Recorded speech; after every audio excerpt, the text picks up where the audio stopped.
This video will help you sleep and relax.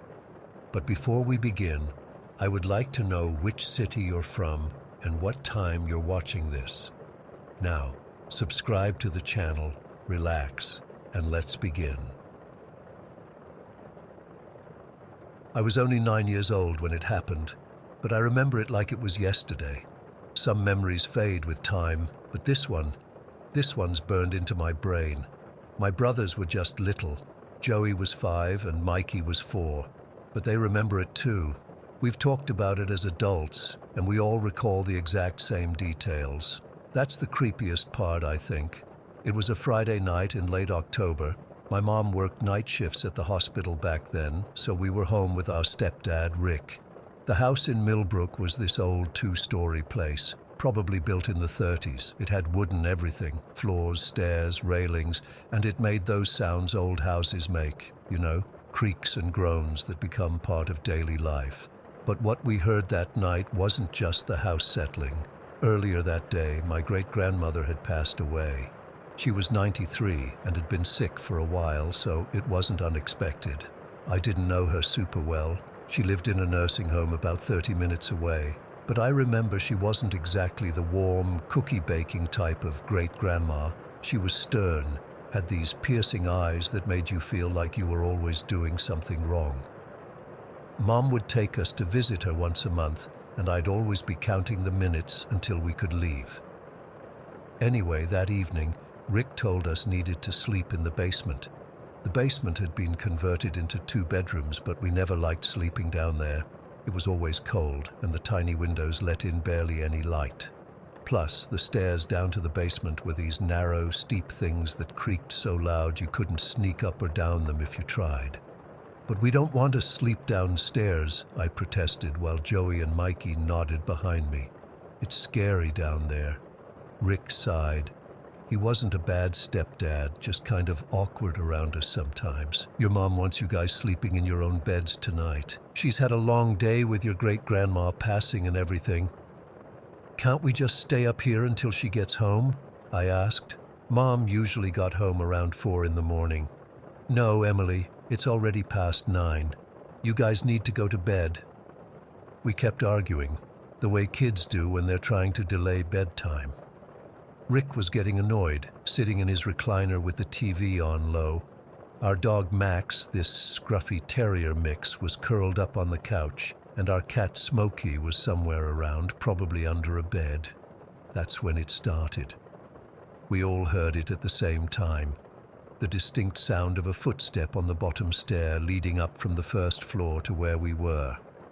Our house had 2 staircases, one leading from the first floor up to the second where we were, and another leading down from the first floor to the basement. The step made this unmistakable creak. If you lived in that house, you knew exactly which stair made which sound. This was the bottom one, the one that always announced when Mom was coming up. Rick muted the TV. "Quiet," he said, but he didn't need to tell us. We were already frozen. Another step, slow, deliberate. Then another. It wasn't like someone rushing upstairs. It was slow, like an elderly person taking their time. Between each step was this awful pause that made my stomach twist. I looked at Rick, expecting him to go check, to tell us it was nothing, but his face had gone completely white. That's when I really got scared, seeing an adult that terrified. "Is that Mom?" whispered Joey. Rick shook his head. "Your mom has keys. She'd come through the front door, not up the back stairs." Another step. Creak. Then we heard something else. The sound of weight being placed on the old wooden railing, like someone was leaning on it to help themselves up. Then the groan of the railing as the weight shifted. Max suddenly jumped up from the couch and started barking like crazy, facing the hallway that led to the stairs. His fur was standing up along his spine, and he was making this growling sound I'd never heard before. Smokey appeared from nowhere and shot under the couch, just a flash of gray fur. By now, Mikey was crying, and Joey was clinging to my arm so tight it hurt. I was trying to be brave, but I could feel tears running down my face. "It's okay," Rick said, but his voice cracked and I could see his hands shaking as he stood up. It's just the house settling. But we all knew it wasn't. The footsteps continued, slow and methodical. Whoever, or whatever, was coming up the stairs was about halfway now, and that's when the screen doors started. Our house had 3 screen doors, one at the front, one at the back, and one on the side porch. All at once, they began opening and slamming shut. Bang, bang, bang, over and over. It wasn't windy that night. There was no storm, just the clear, cold October air outside. "What's happening?" I managed to choke out between sobs. Rick didn't answer. He just stood there staring down the hallway as Max continued to bark and growl. The footsteps kept coming, one excruciating step at a time. Step creak, groan of the railing, pause, step creak, groan. By now we were all huddled together on the couch. Even Rick had backed up to where we were. The screen doors kept slamming. Bang, bang, bang, like they were being thrown open and slammed shut by angry hands. The footsteps reached the top of the stairs. One final heavy step, then silence. The screen doors stopped. Max was still growling, but now he'd backed up, pressing against our legs. I couldn't see anything in the hallway. No person, no shadow, nothing. But I could feel something there, a presence, heavy and cold, like the air itself had thickened. Then Max suddenly stopped growling and tilted his head like he was confused. He sniffed the air, whined once, and laid down, still watching the hallway. For what felt like forever, we just sat there, barely breathing. Rick finally broke the silence. I think it's gone now." But none of us moved, not for a long time. Rick eventually tried to laugh it off, saying it must have been the wind or something, but his voice was shaky and his eyes kept darting to the hallway. There was no way he believed what he was saying. "Can we stay up here tonight?" Joey asked in a tiny voice. "Please?" Rick nodded quickly. Yeah, we'll all stay up here." We ended up pushing the couch against the wall and all sitting on it, with every light in the upstairs turned on. Rick tried to distract us with a movie, but none of us were watching. We were all just staring at that hallway, waiting. Nothing else happened that night, but none of us slept a wink. When Mom came home around 4 in the morning, she found all of us wide awake, huddled together like survivors of some disaster. "What on earth are you all still doing up?" she asked, looking concerned. I'll never forget how Rick looked at her. He opened his mouth like he was going to explain, then just shook his head. "Tell you later," was all he said. Later, when Mom asked us what happened, we told her everything. I expected her to dismiss it, to tell us it was just our imagination working overtime because we were sad about great-grandma, but she got real quiet instead. "What?" I asked, seeing her expression. "It's just, your great-grandma always said she'd come back to check on everyone after she died," Mom said slowly. She wasn't always a kind woman. In fact, she could be pretty mean sometimes. I remembered those cold eyes, that disapproving stare. A chill ran down my spine. "You don't think?" Rick started, then stopped. Mom shrugged, but I could see goosebumps on her arms. "I don't know what to think." About a month later, we were visiting my grandpa, my mom's dad, who lived alone since my grandma had passed years before. He had moved into our house temporarily while looking for a new place. Grandpa was the most practical, no-nonsense person I knew. He didn't believe in ghosts or anything supernatural. We were eating dinner when he suddenly went quiet, staring into space. "Dad, you okay?" Mom asked. Grandpa cleared his throat. "I saw Mother last night," he said matter-of-factly. The table went silent. Mother was what he called my great-grandmother. "What do you mean you saw her?" Mom asked carefully. "In the corner of my room, standing there, watching me." Grandpa took a sip of water, like what he was saying was completely normal. "Clear as day. She didn't say anything, just stood there with that look on her face. You know the one." I did know, we all did. I told her to go on, that we were fine. and she could rest now. Grandpa shrugged. She nodded once and then was gone. Coming from anyone else, I might have doubted it. But Grandpa, he'd always been the first to laugh off ghost stories. That was 26 years ago. I'm 35 now, with kids of my own. Joey and Mikey are adults too, with their own families. Rick and Mom are still together. We've all moved on with our lives, but every so often, usually around Halloween, one of us will bring up that night.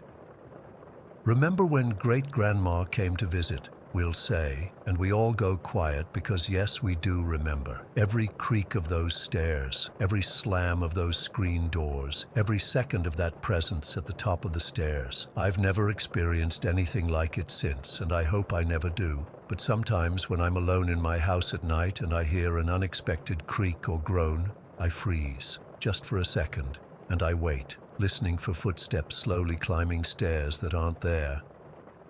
Story 2. I don't talk about this much. Growing up in rural Tennessee, things were pretty normal for the most part. Riding bikes, catching frogs down by the creek, normal kid stuff. But there was always something different about me. I didn't realize it until I was older, but apparently I had some kind of connection with people who had passed on. Not like in those ghost hunter shows or anything. It was more personal, and honestly, it freaked my family out more than it did me. The first time it happened, I was around 12. My mom's cousin had just died suddenly. A heart attack, I think. Everyone called him Uncle Rick, even though he wasn't technically my uncle. I didn't know him super well, but he'd come to Christmas sometimes and always brought these peppermint sticks that I loved. I remember the day of the funeral clearly. It was mid-July, hot as hell, and I was staying home with my cousin Megan while all the adults went to the service. Mom said I was too young, and honestly, I was glad not to go. The thought of seeing a dead body made my stomach turn. That night, Mom came back looking exhausted. Her eyes were all puffy from crying, and she didn't eat dinner. I remember feeling bad, but not knowing what to say. Kids that age don't really get death yet. When bedtime came around, I crawled into bed with her. I'd been having nightmares for a few weeks, and after the funeral stuff, she didn't mind me sleeping in her room. I fell asleep pretty quick, worn out from playing Nintendo all day with Megan. What happened next is something I only know from what Mom told me later. Apparently, in the middle of the night, I sat straight up in bed. My eyes were wide open, but I wasn't really there.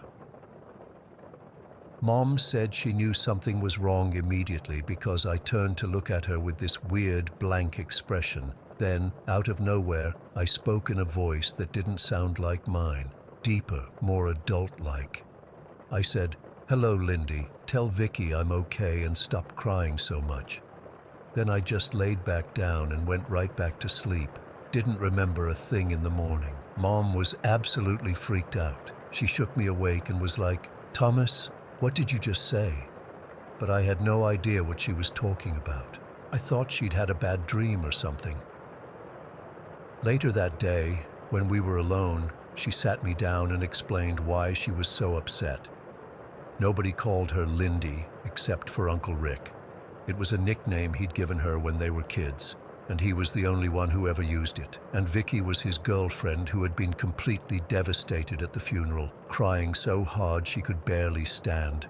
How could I have known any of that? I'd never even heard the nickname Lindy before, and I barely knew Vicky existed. Mom didn't tell anyone else at first. I think she was scared they'd think she was crazy or making it up. But a few months later, something else happened that made it impossible to ignore.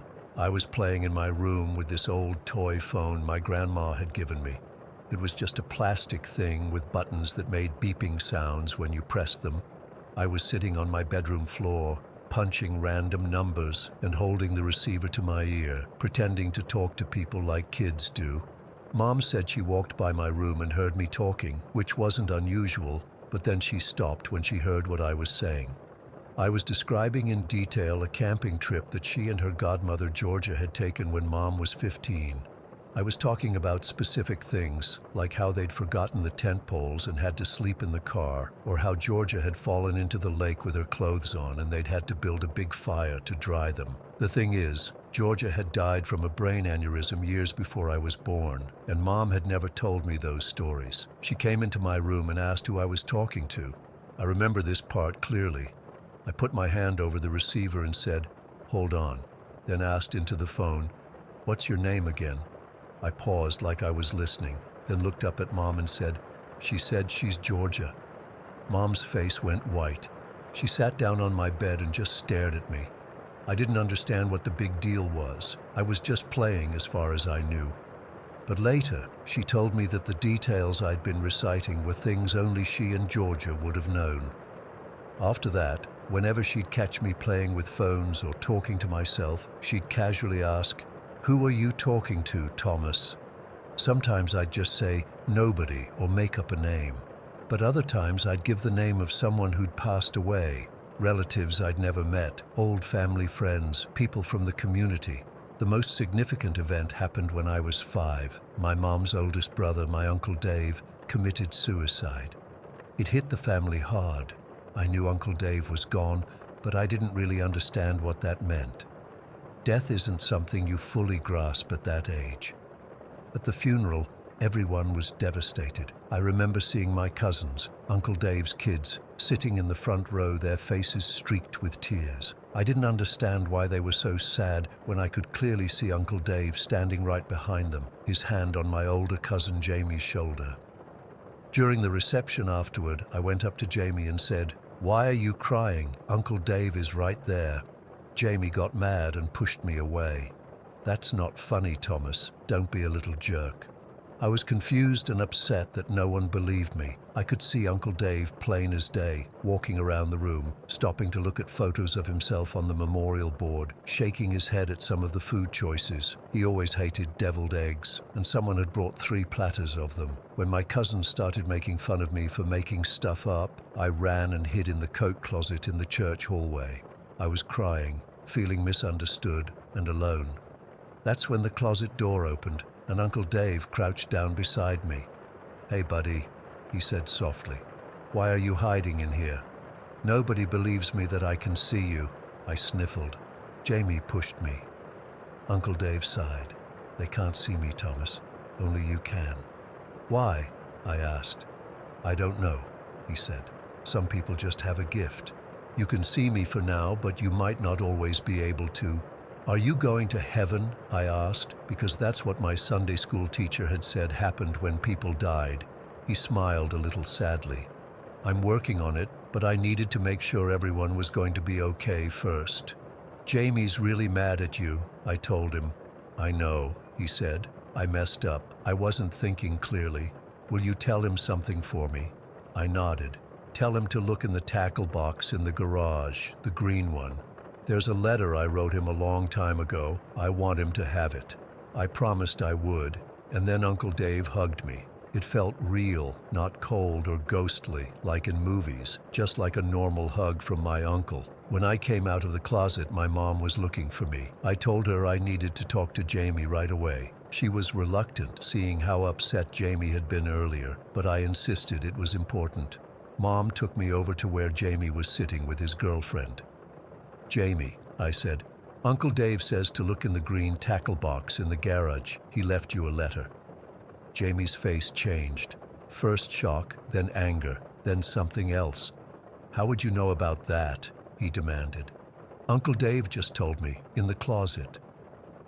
Jamie got up and walked away without saying anything. My mom apologized to his girlfriend, thinking I'd upset him more.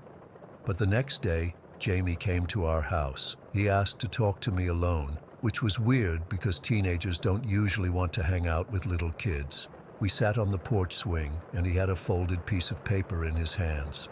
"Thomas," he said, his voice shaky, "how did you know about the tackle box?" I shrugged. "I told you. Uncle Dave told me." "There was a letter in there," Jamie said, "from my dad. He wrote it years ago when I was having a hard time in high school. He never gave it to me, just kept it in that box with his special fishing lures that no one was allowed to touch." I didn't know what to say, so I just swung my legs on the porch swing. "Did he—" Jamie hesitated. "Did he say anything else?" I thought about it. He said he messed up and that he wasn't thinking clearly. and that he's trying to go to heaven but wanted to make sure everyone was okay first. Jamie started crying then, not like at the funeral, but quiet tears. He reached out and hugged me really tight. "Thanks, Thomas," he whispered. "That was the last time I saw Uncle Dave. It was also the last time I clearly saw or spoke to anyone who had passed away. It was like that conversation in the closet marked the end of whatever ability I had.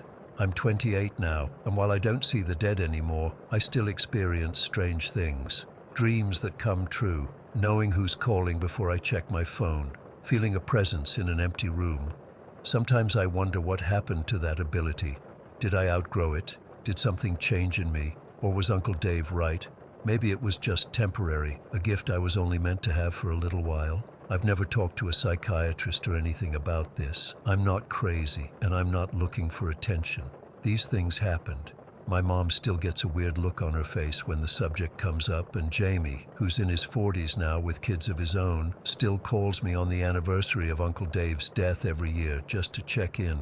I don't know why I was able to see what others couldn't, but I do know that whatever was happening, it brought some comfort to people who needed it, and maybe that was the whole point. Wait, Krusty. Story 3. I still get chills thinking about that morning in Bandon. This happened about 8 years ago when I was 16, and I've never been able to explain what I heard or what might have been watching us from that old cabin. My family had moved to the outskirts of Bandon, Oregon the previous summer. Dad got a job at the lumber mill, and my mom found work as a receptionist at the medical center in town. It was just the 5 of us, my parents, my older brother Jake, 18 at the time, my older sister Megan, 20, and me. We also had our border collie, Rex, who we'd had since I was 10. Our house wasn't anything special, just a single-story ranch-style home on about 2 acres of land. The property backed up against a dense section of coastal forest, and across the road from us was this small cluster of trees with an abandoned cabin. The previous owners had used it as a glorified trash dump until we cleared most of it out after moving in. That cabin always gave me the creeps. It was maybe 20 by 15 feet, with a collapsed section of roof and broken windows. The wood was rotting, and there was this perpetual musty smell whenever you got close. My dad had plans to tear it down eventually, but it was low on our priority list since it wasn't on our actual property. The morning it happened was in late October. It was a Wednesday, I remember, because I had a history test that day I hadn't studied for. I was lying in bed around 5:30 in the morning trying to cram some last-minute facts into my brain when Rex started barking outside. At first, I ignored it. Rex barked at deer, raccoons, and pretty much anything that moved. But this time was different. His barking had this frantic, almost panicked quality that I'd never heard before. It wasn't his usual, "Hey, there's something moving out there," bark. It was more like, "Holy shit, there's something dangerous here." I got up and looked out my window, which faced the front yard. In the dim pre-dawn light, I could see Rex at the end of our gravel driveway, his body rigid, barking non-stop at something across the road, in the direction of that cabin. My bedroom door flew open, and Jake stood there in his boxers and t-shirt. "What the hell is Rex barking at?" he mumbled, still half asleep. Before I could answer, we heard our parents' door open and Dad's voice calling out, "What's going on?" Everyone stumbled to the front door in various states of sleepiness. Dad grabbed a flashlight from the kitchen drawer as we all filed outside in our pajamas. It was cold, that damp, bone-chilling cold that's specific to the Oregon coast in fall, the kind that seeps into your clothes and stays there. Rex was still going nuts, and Dad shined his flashlight across the road toward the trees. The beam caught something, a quick movement, low to the ground, darting between the trees. "Bobcat," Dad said confidently, lowering the flashlight. "They come down sometimes looking for small game." Mom nodded, pulling her robe tighter. "Come on, Rex. It's gone now." But Rex wouldn't stop barking. He was straining at invisible leash, desperate to cross the road and chase whatever he'd seen. "Rex, inside, now," Dad commanded in that voice that brooked no argument. Rex reluctantly backed up, still growling, his eyes fixed on the tree line. "Everyone back to bed," Mom said. herding us toward the door. It's freezing out here. Jake and Megan didn't need to be told twice. They shuffled back inside, grumbling about being woken up.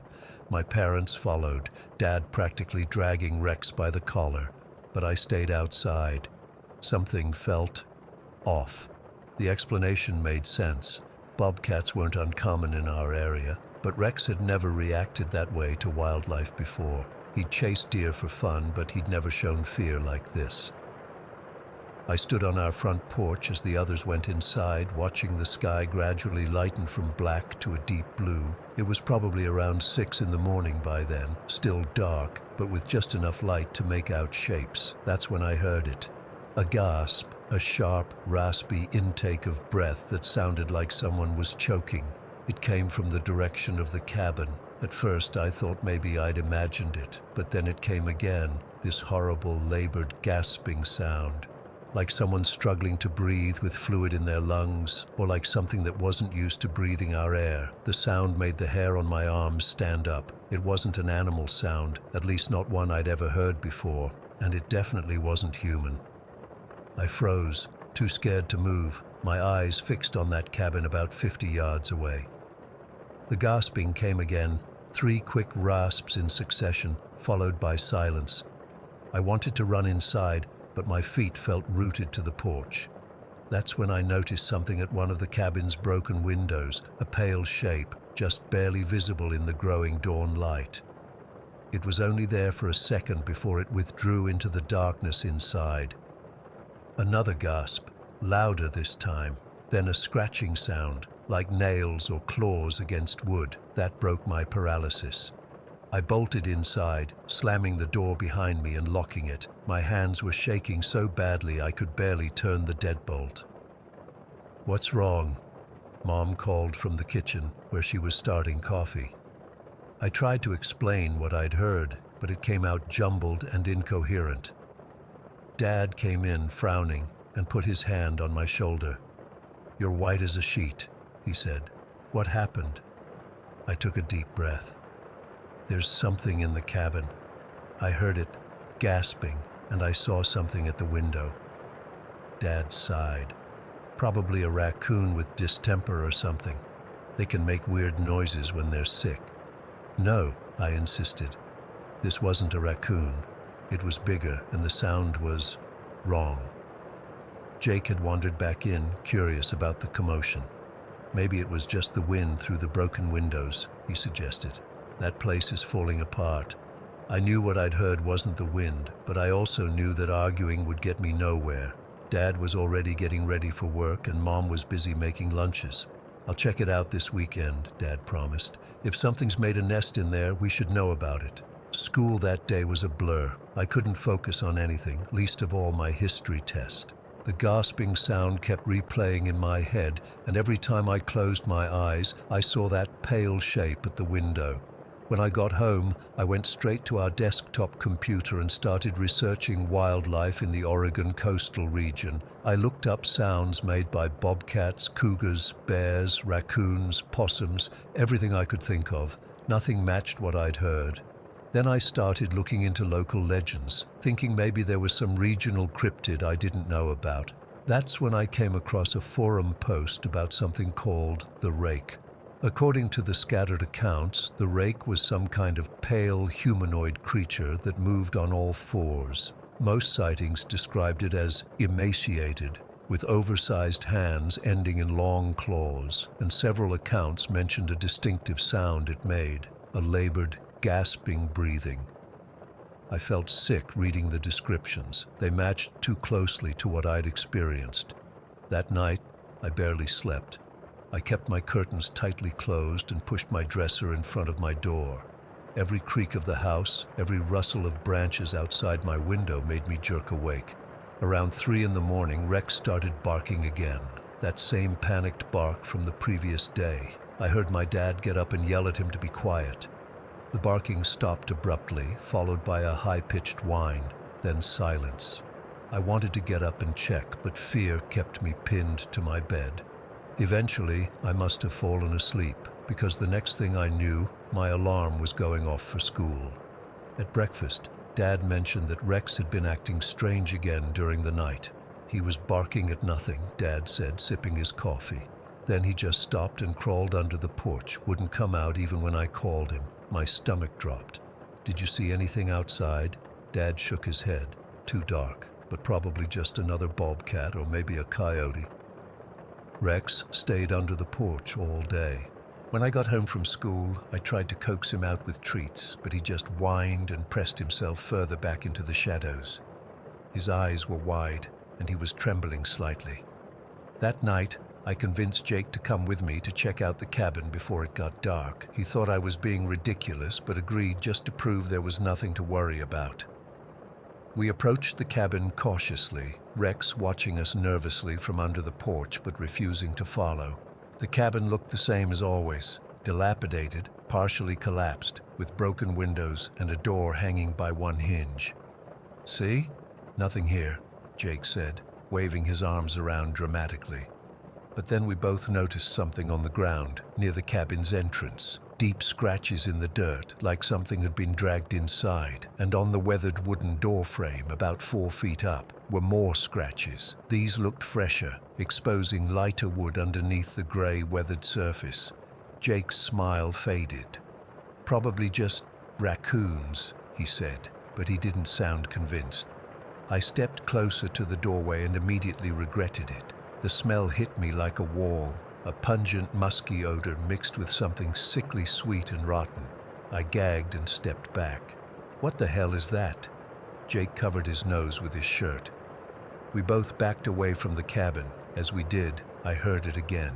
That same gasping sound from the day before, just once, coming from inside the darkened structure. Jake heard it too. I could tell by the way his eyes widened. Without a word, we both turned and ran back to the house. We told our parents, who finally seemed to take it seriously. Dad called animal control, but they couldn't come out until the following week. That night was the worst. Around midnight, something scratched at our front door. Just light, experimental scratches at first, then harder, more insistent. Rex, who had finally come inside, cowered under my parents' bed, whimpering. Dad grabbed his shotgun and checked through the peephole, but claimed he couldn't see anything. The scratching continued for almost an hour before stopping. None of us slept. We sat in the living room with all the lights on, jumping at every sound. At one point, I looked out the window and swear I saw something moving across our front yard. Something pale and low to the ground, moving in a jerky, unnatural way. Just before dawn, we heard a crash from the back of the house. Dad and Jake went to investigate and found the screen door to the back porch torn off its hinges. There were deep gouges in the wooden door behind it, but whatever had made them hadn't gotten through. As soon as it was light, we packed some essentials and drove to my aunt's house in Eugene. Dad called a neighbor to feed Rex, who we had to leave behind because my aunt was allergic. The neighbor reported that Rex seemed fine but wouldn't go outside at all. Animal control found nothing when they finally checked the cabin. They said the scratches could have been made by a bear, though they admitted it was unusual behavior. They set up some trail cameras just in case. We stayed away for 2 weeks. When we returned, the cameras had captured nothing unusual, and there had been no more disturbances. Rex gradually returned to his normal self, though he never again went near that side of the property. Dad finally tore down the cabin a month later. As they were demolishing it, they found a strange nest-like arrangement of twigs, fabric scraps, and what looked like animal bones in one corner. Dad dismissed it as a raccoon or possum nest, but I knew better. We never saw or heard the creature again after that. Sometimes I wonder if it moved on to another area or if tearing down its shelter drove it deeper into the woods. I've spent years researching what it might have been. The closest match is still those accounts of the rake, but even those seem more like internet legend than fact. Yet what I experienced was real, the gasping, the scratches, that pale shape at the window. To this day I can't explain what was in that cabin near our home in Bandon, but I know it was watching us, and I know it wasn't anything natural, and sometimes when I'm falling asleep, I still hear that raspy, choking gasp in my memories, and I wonder if somewhere it remembers me too. Story 4. I've never told anyone about this except my closest friends. Even then, I can tell they don't really believe me. But I swear on everything I know to be true that what I'm about to share actually happened to me when I was just a kid. Our family property has been in the Thompson name for over 200 years. It's nothing fancy, just about 40 acres of mostly wooded land with our house and a few outbuildings near the center. Growing up, there was amazing. I had the kind of childhood most kids only dream about: climbing trees, building forts, exploring the woods, and making up adventures with my friends. My grandmother used to tell us stories about weird things that had happened on the property over the years. At the time, I thought she was just trying to spook us or keep us from wandering too far. She'd talk about hearing voices when no one was around, tools moving on their own in the shed, and lights in the woods at night. But the story that always gave me chills was about her own strange experience. She wasn't even on our property when it happened. She and my grandfather were on a Caribbean cruise for their 40th anniversary. One afternoon, while everyone else was at the pool, she went to the front of the ship to enjoy the view alone. That's when she saw it. A massive wooden sailing ship, like something straight out of a history book about colonial times. She said it was just there, clear as day, maybe a quarter-mile ahead of them. What freaked her out most was the little girl on the deck. My grandma said she was wearing an old-fashioned dress and just staring directly at her. Then she blinked, and both the ship and the girl were gone. When she told the ship's crew, they laughed it off, said the sun and water can play tricks on you. But my grandma always insisted it was real. She called it a time slip. Like for just a moment, she'd looked through a window into the past. I never knew whether to believe her until the summer I turned 9, or maybe I was 10. It's hard to remember exactly because that whole summer blurs together in my memory, except for that one day. That one day is burned into my brain forever. It was late July, hot as hell even in the shade. My brother Jake was 15 then and had zero interest in hanging out with his little brother, but his dog Rex, this big, goofy black lab mix, would follow me anywhere.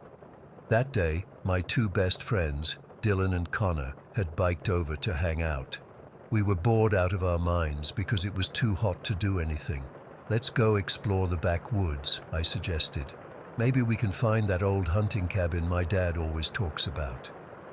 The backwoods was what we called the densest part of our property, where the trees grew so thick they blocked out most of the sunlight. My parents didn't mind us going there as long as we stayed within our fence line. Rex was excited to lead the expedition.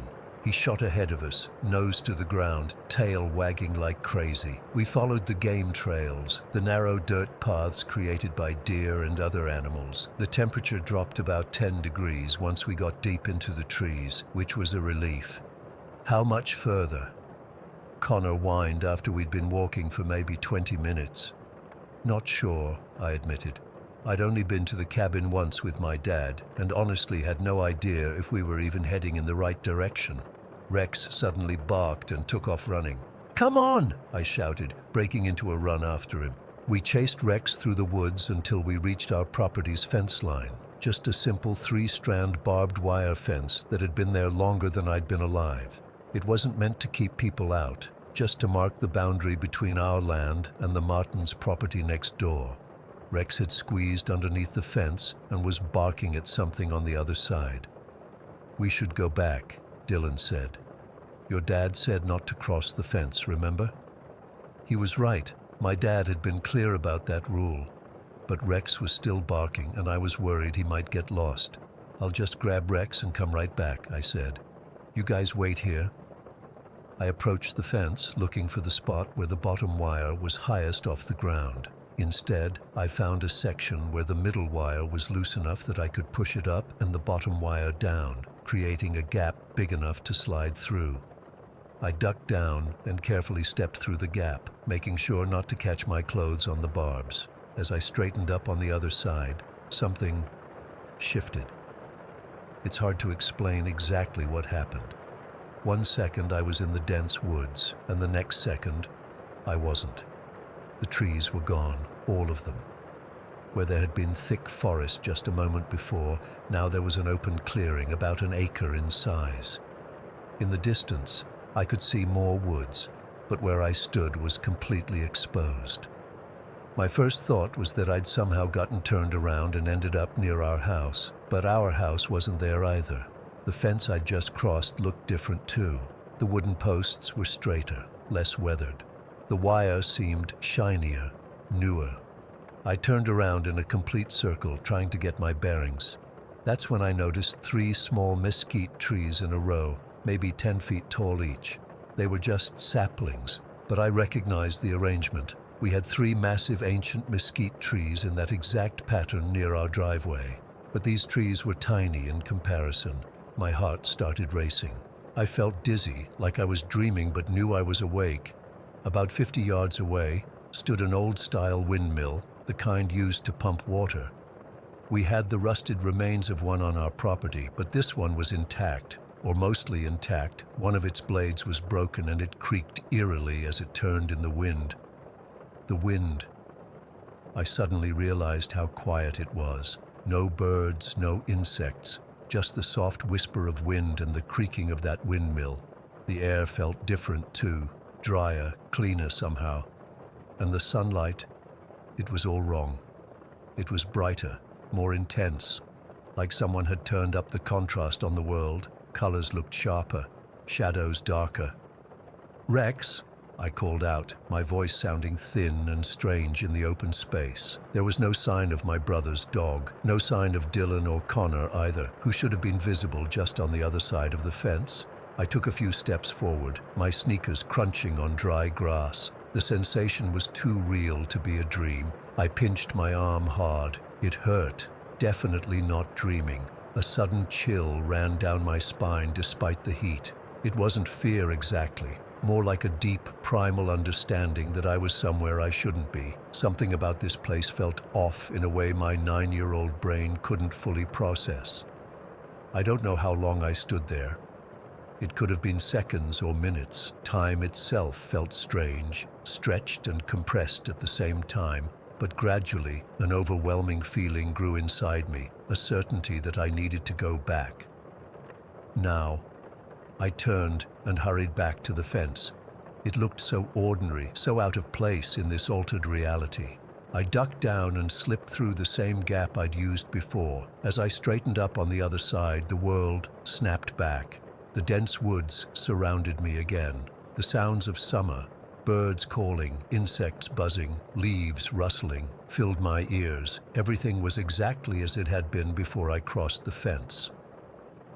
"What took you so long?" Dylan asked, looking annoyed. "Yeah, you were just standing there on the other side for like a minute," Connor added. "Did you see something?" I stared at them, confused. "Didn't you see it? The clearing? The windmill?" They looked at each other, then back at me like I was crazy. "What are you talking about? There's nothing but trees over there," Dylan said, pointing through the fence. I turned to look. He was right. The dense woods continued uninterrupted on both sides of the fence. No clearing, no windmill, just trees and more trees. Rex came bounding back through the underbrush, looking perfectly normal.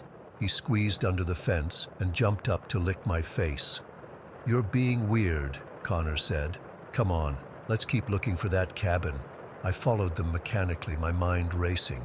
What had just happened? Had I imagined it all?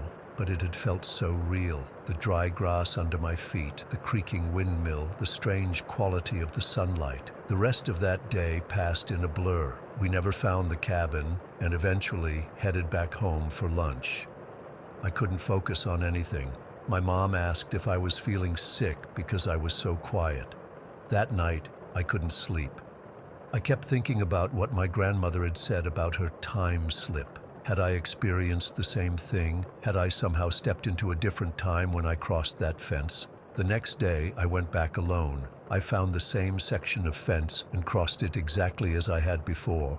Nothing happened. Everything remained normal, just woods on both sides. I've tried dozens of times over the years, sometimes at different times of day, sometimes in different seasons. I've tried different sections of the fence. I've tried running through it, walking through it, even closing my eyes as I cross. Nothing ever changes. I'm 23 now, and I've never experienced anything like that again. I've researched time slips, temporal anomalies, all kinds of paranormal phenomena. I've found stories similar to mine, people who briefly stepped into what seemed to be a different time period, but no explanations that satisfy me.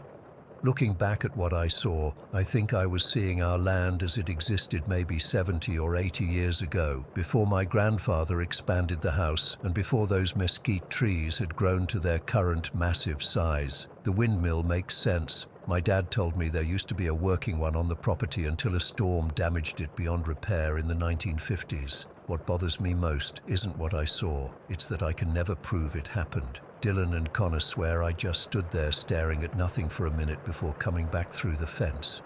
They've never believed my story, even though they were right there. Sometimes I wonder if I imagined it all, but then I remember the feeling of that dry grass under my feet, the eerie silence, the quality of that too bright sunlight. The memory is too vivid, too detailed to be just my imagination. I still live on the family property. I built a small cabin near where our house stands. Sometimes, when I'm walking the fence line at dusk, I feel something. A thinness in the air, a subtle shift in pressure, like reality itself is stretched thin in certain spots. And I wonder if someday, when I least expect it, I'll cross over again and see something else from another time. What was it about that specific moment that allowed me to slip through? Was it something about me, about that particular spot, or about that particular day? I don't have answers, just questions that have followed me for 14 years. All I know for certain is that for a few brief minutes on a hot July day when I was 9 years old, I stepped into somewhere else, or someone else, and I've been trying to make sense of it ever since. Story 5. I've never told this story to many people. When I do, they usually think I'm making it up or that I was on something that night. I wasn't. I was stone cold sober, and what I saw still keeps me up some nights, even though it happened over 20 years ago. It was either late September or early October of 1998. I was 19 years old, living with my parents in our suburban home on Long Island. Nothing special about our neighborhood.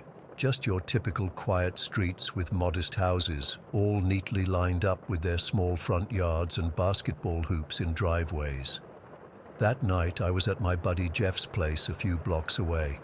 We were playing video games, nothing wild, no drinking, no drugs, just Mountain Dew and Doritos like the teenagers we basically still were. I'd promised my dad I'd be home that night since he needed to drive me to my job at the hardware store early the next morning, but I got caught up in our GoldenEye tournament and completely lost track of time. When I checked my watch and saw it was almost 3 in the morning, I panicked. I hadn't meant to stay that late.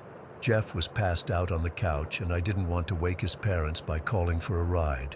My house was only about 8 blocks away, a 15-minute walk at most, so I figured I'd just hoof it home. The neighborhood was dead quiet when I stepped outside, that kind of suburban silence that feels almost unnatural, where you can hear the buzz of the streetlights.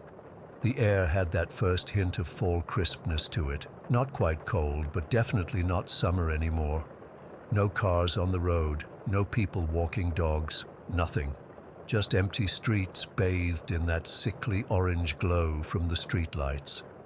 I remember feeling a bit uneasy about walking home that late, but not because I was worried about muggers or anything. Our town was safe, the kind of place where people left their doors unlocked sometimes. It was more that weird feeling you get when you're the only person awake in a sleeping world, like you're trespassing somehow.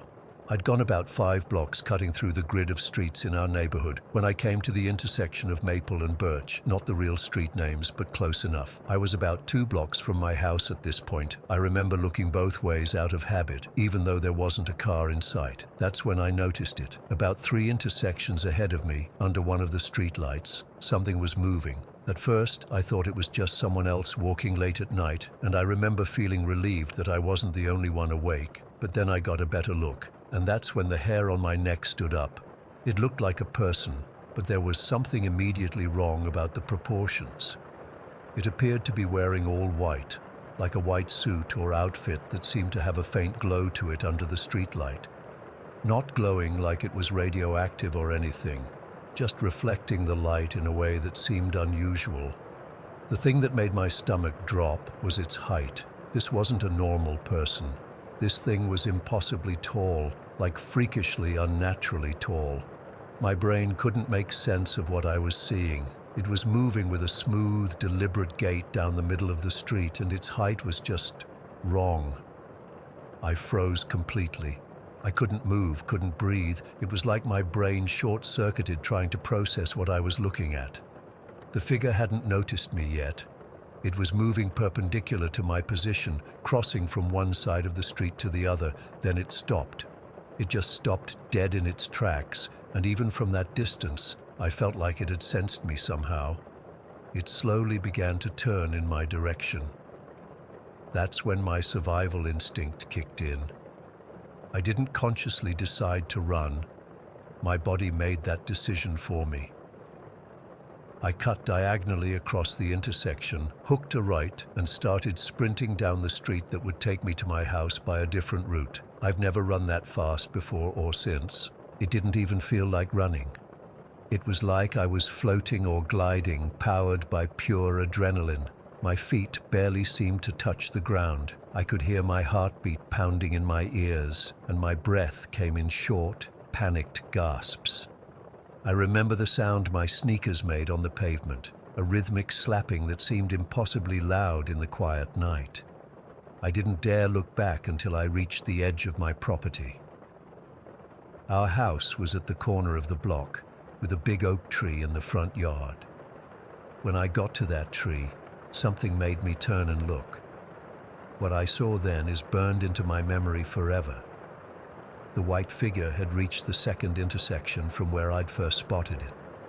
It was standing under another streetlight, and I could see it clearly now. It was still facing in my direction, completely motionless, and its head reached the middle of the stop sign it was standing next to. Let me repeat that. Its head was level with the middle of a stop sign. I stood there for maybe 3 seconds, frozen in absolute terror, before I bolted for my front door. I had my key ready and somehow managed to get it in the lock despite my shaking hands. I slipped inside, locked the door behind me, and then went around checking that all the other doors and windows were locked too. I didn't sleep that night. I sat in my bedroom with the lights off, peeking through the blinds until dawn came.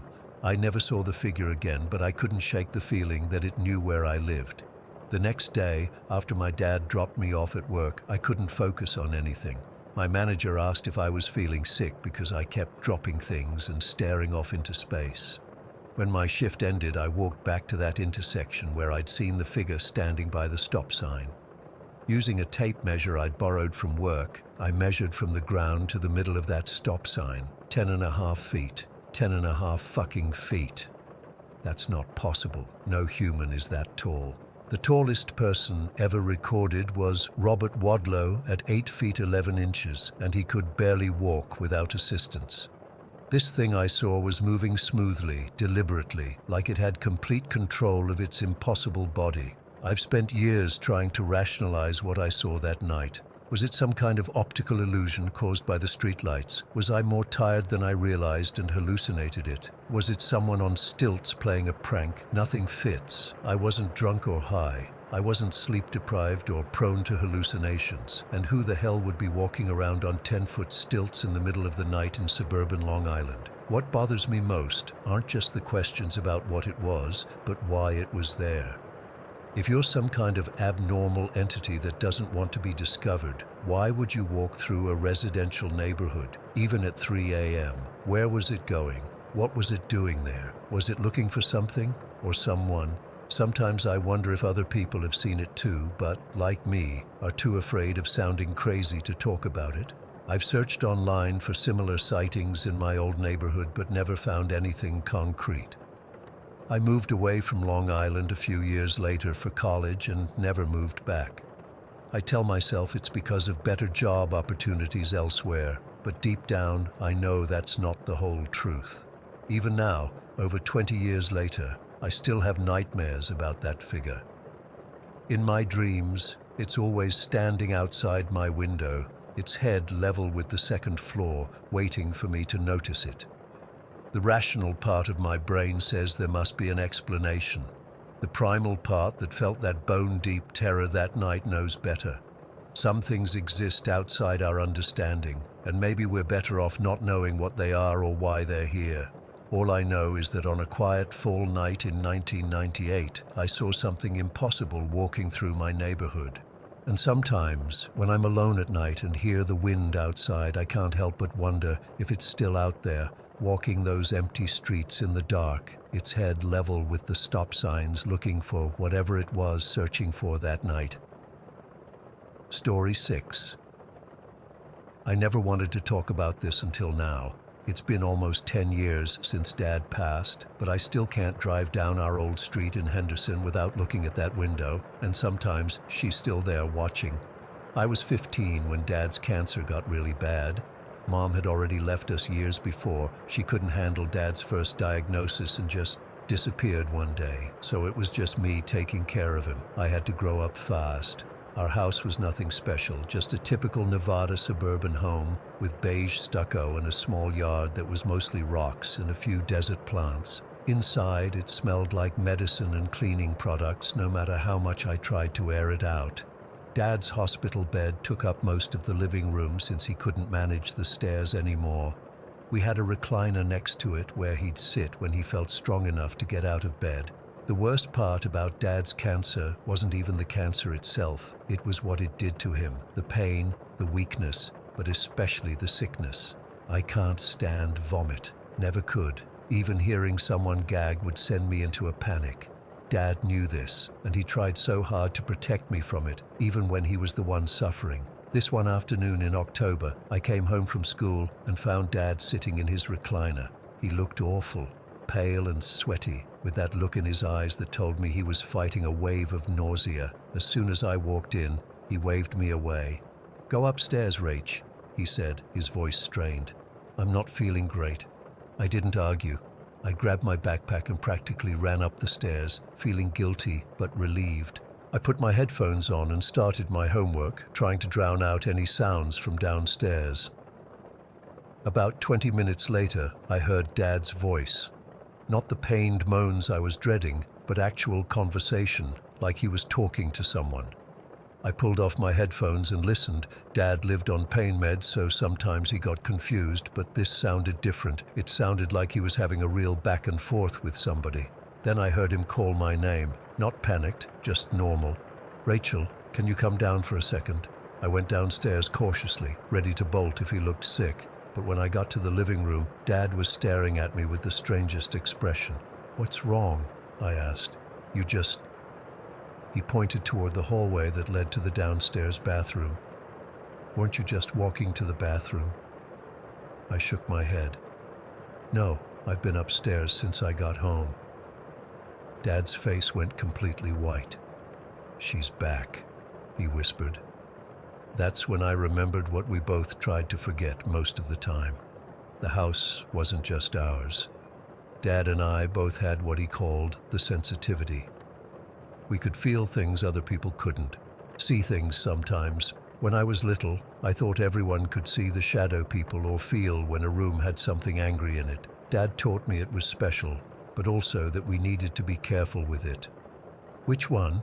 I asked, immediately knowing what he meant.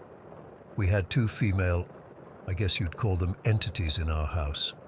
One was a little girl, maybe 7 or 8. She was sweet, always smiling, and when she appeared, the whole room felt calm. The other was a woman in her 20s, and she was chaos. Things would go missing when she was active. Doors would slam, electronics would malfunction. "The woman," Dad said, "she looked exactly like you, Rachel. Same height, same hair.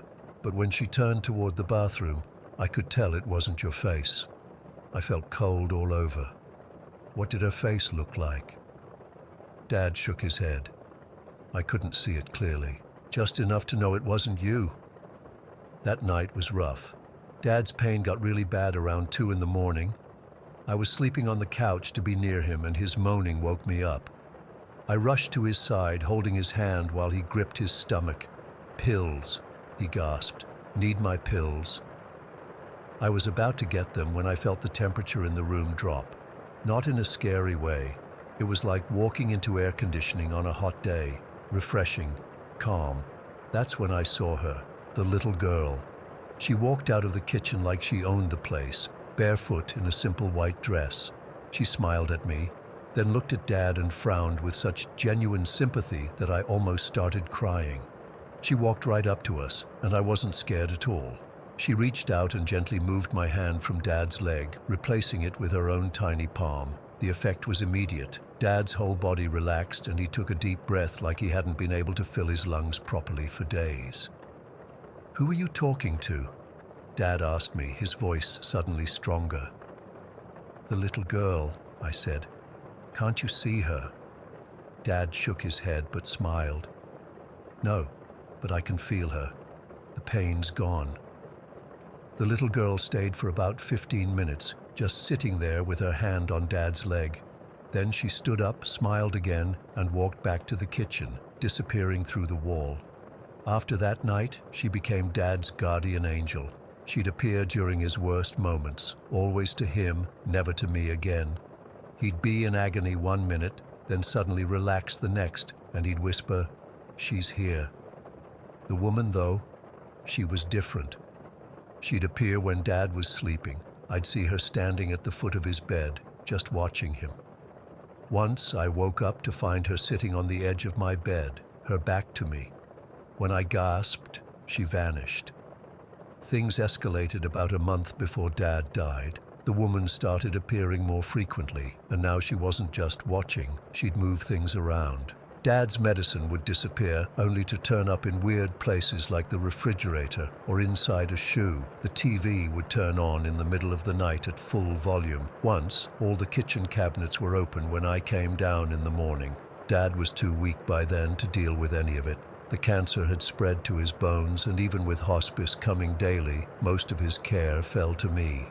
I was exhausted, scared, and now dealing with what felt like a supernatural bully on top of everything else. One particularly bad night, Dad couldn't keep anything down. I was cleaning up after him, fighting back tears and trying not to gag, when I heard a crash from the kitchen. I ran in to find every single dish we owned on the floor, cabinet doors swinging. "Stop it!" I screamed into the empty air. "He's dying, isn't that enough?" The room went ice cold, and for a second, I thought I saw her, the woman standing in the corner.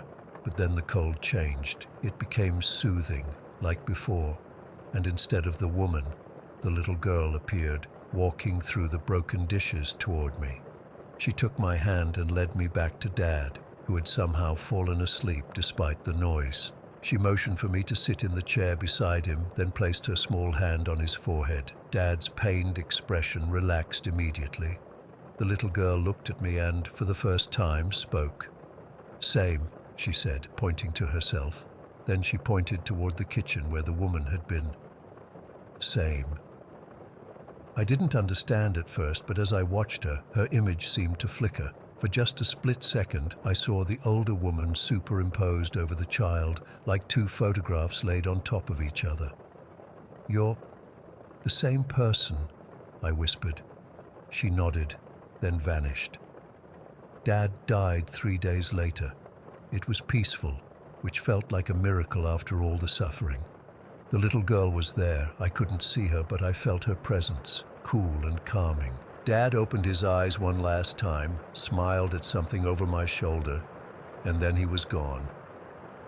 After the funeral, I had to clean out the house before my aunt came to take me to California to live with her. I was in Dad's room, packing his clothes, when I found a small box hidden in his closet. Inside was a stack of old photographs I'd never seen before. They were pictures of a young woman with a little girl. In one photo, they were standing in front of our house. They'd lived there before us. I flipped it over, and in faded ink it said, "Emily and Grace, 1974. I showed the photos to our elderly neighbor, Mrs. Castillo, who'd lived on the street forever. She recognized them immediately. "Oh, that's Emily and her daughter Grace," she said.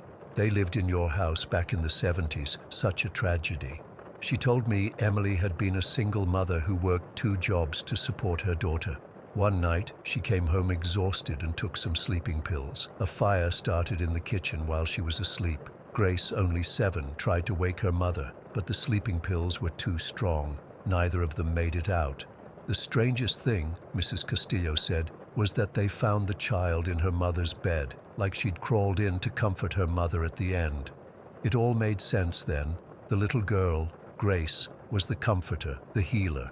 The woman, Emily, was confused, angry, destructive. They were the same soul, split by trauma, manifesting differently depending on what was needed. With Dad's pain, Grace appeared to soothe. With my teenage angst and resentment, Emily appeared to reflect my chaos back at me. I've been gone from that house for almost 10 years now. I finished high school in California, went to college, got a job. I'm doing okay, but sometimes when I visit Henderson, I drive by our old house, and sometimes I see someone in the upstairs window, my old bedroom window. Sometimes it's a woman, sometimes a little girl. I don't know if the new owners feel her presence or if she only shows herself to people with the sensitivity. But I know she's waiting for me to come home and tell her that I understand now, that I forgive her for the chaos, that I'm grateful for the comfort she gave Dad in his final days. Maybe someday I will. But for now, I just drive by, raise my hand in a small wave, and whisper, "Thank you," as I pass. And sometimes, just sometimes, I see a small hand wave back. That's Story 7. I never believed in ghosts or paranormal stuff. My parents raised me to be practical, to find logical explanations for everything. That changed last semester. I'm still trying to make sense of what happened in that dorm room, and I honestly don't know if I ever will. I started my freshman year at Westlake University last September. I was so excited to finally be on my own, living away from home for the first time. The campus was gorgeous. Old brick buildings covered in ivy, huge oak trees everywhere. My dorm, Hadley Hall, was one of the older buildings, built in the 1950s, I think. My room was on the 3rd floor, room 312, and I had 2 roommates, Jen and Mia. Jen was a junior, 21 years old, super organized and studious. Mia was a sophomore, really outgoing and friendly. Then there was me, Rebecca, 18, and completely clueless about what I was getting myself into. The first few weeks were rough. I couldn't sleep to save my life. The room was stuffy, the mattress was uncomfortable, and I was still adjusting to living with strangers. I was averaging maybe 3 hours of sleep a night. I'd lie awake until 2 or 3 in the morning, then wake up again around 6. I was a zombie during classes, chugging coffee just to stay awake. About a month in, we decided to rearrange the furniture to make better use of the space. The room had these weird angles, with one wall that jutted out awkwardly. We pushed my bed underneath the ceiling fan since I was the one complaining about the heat. That night, I slept better than I had since arriving at school. I was so relieved. But then the dreams started. I kept dreaming about jumping off mountains, not falling, jumping, deliberately stepping off cliffs and plummeting through the air. The dreams weren't exactly scary, just unsettling. I'd wake up with my heart racing, feeling like I'd actually been falling. I didn't think much of it at first. Weird dreams happen to everyone, right? Midterms came around in October, and we rearranged the room again to create more desk space. We pushed all 3 beds against the walls, mine still under the ceiling fan. That's when things started getting strange. It was a Tuesday morning, around 5 a.m. I woke up to Jen screaming, not like a little yelp, full-on horror movie screaming. I bolted upright, disoriented and terrified. Mia switched on the light. There was someone there. Jen was pointing at our door, shaking uncontrollably. A shadow, a dark shadow standing right there. We checked the door.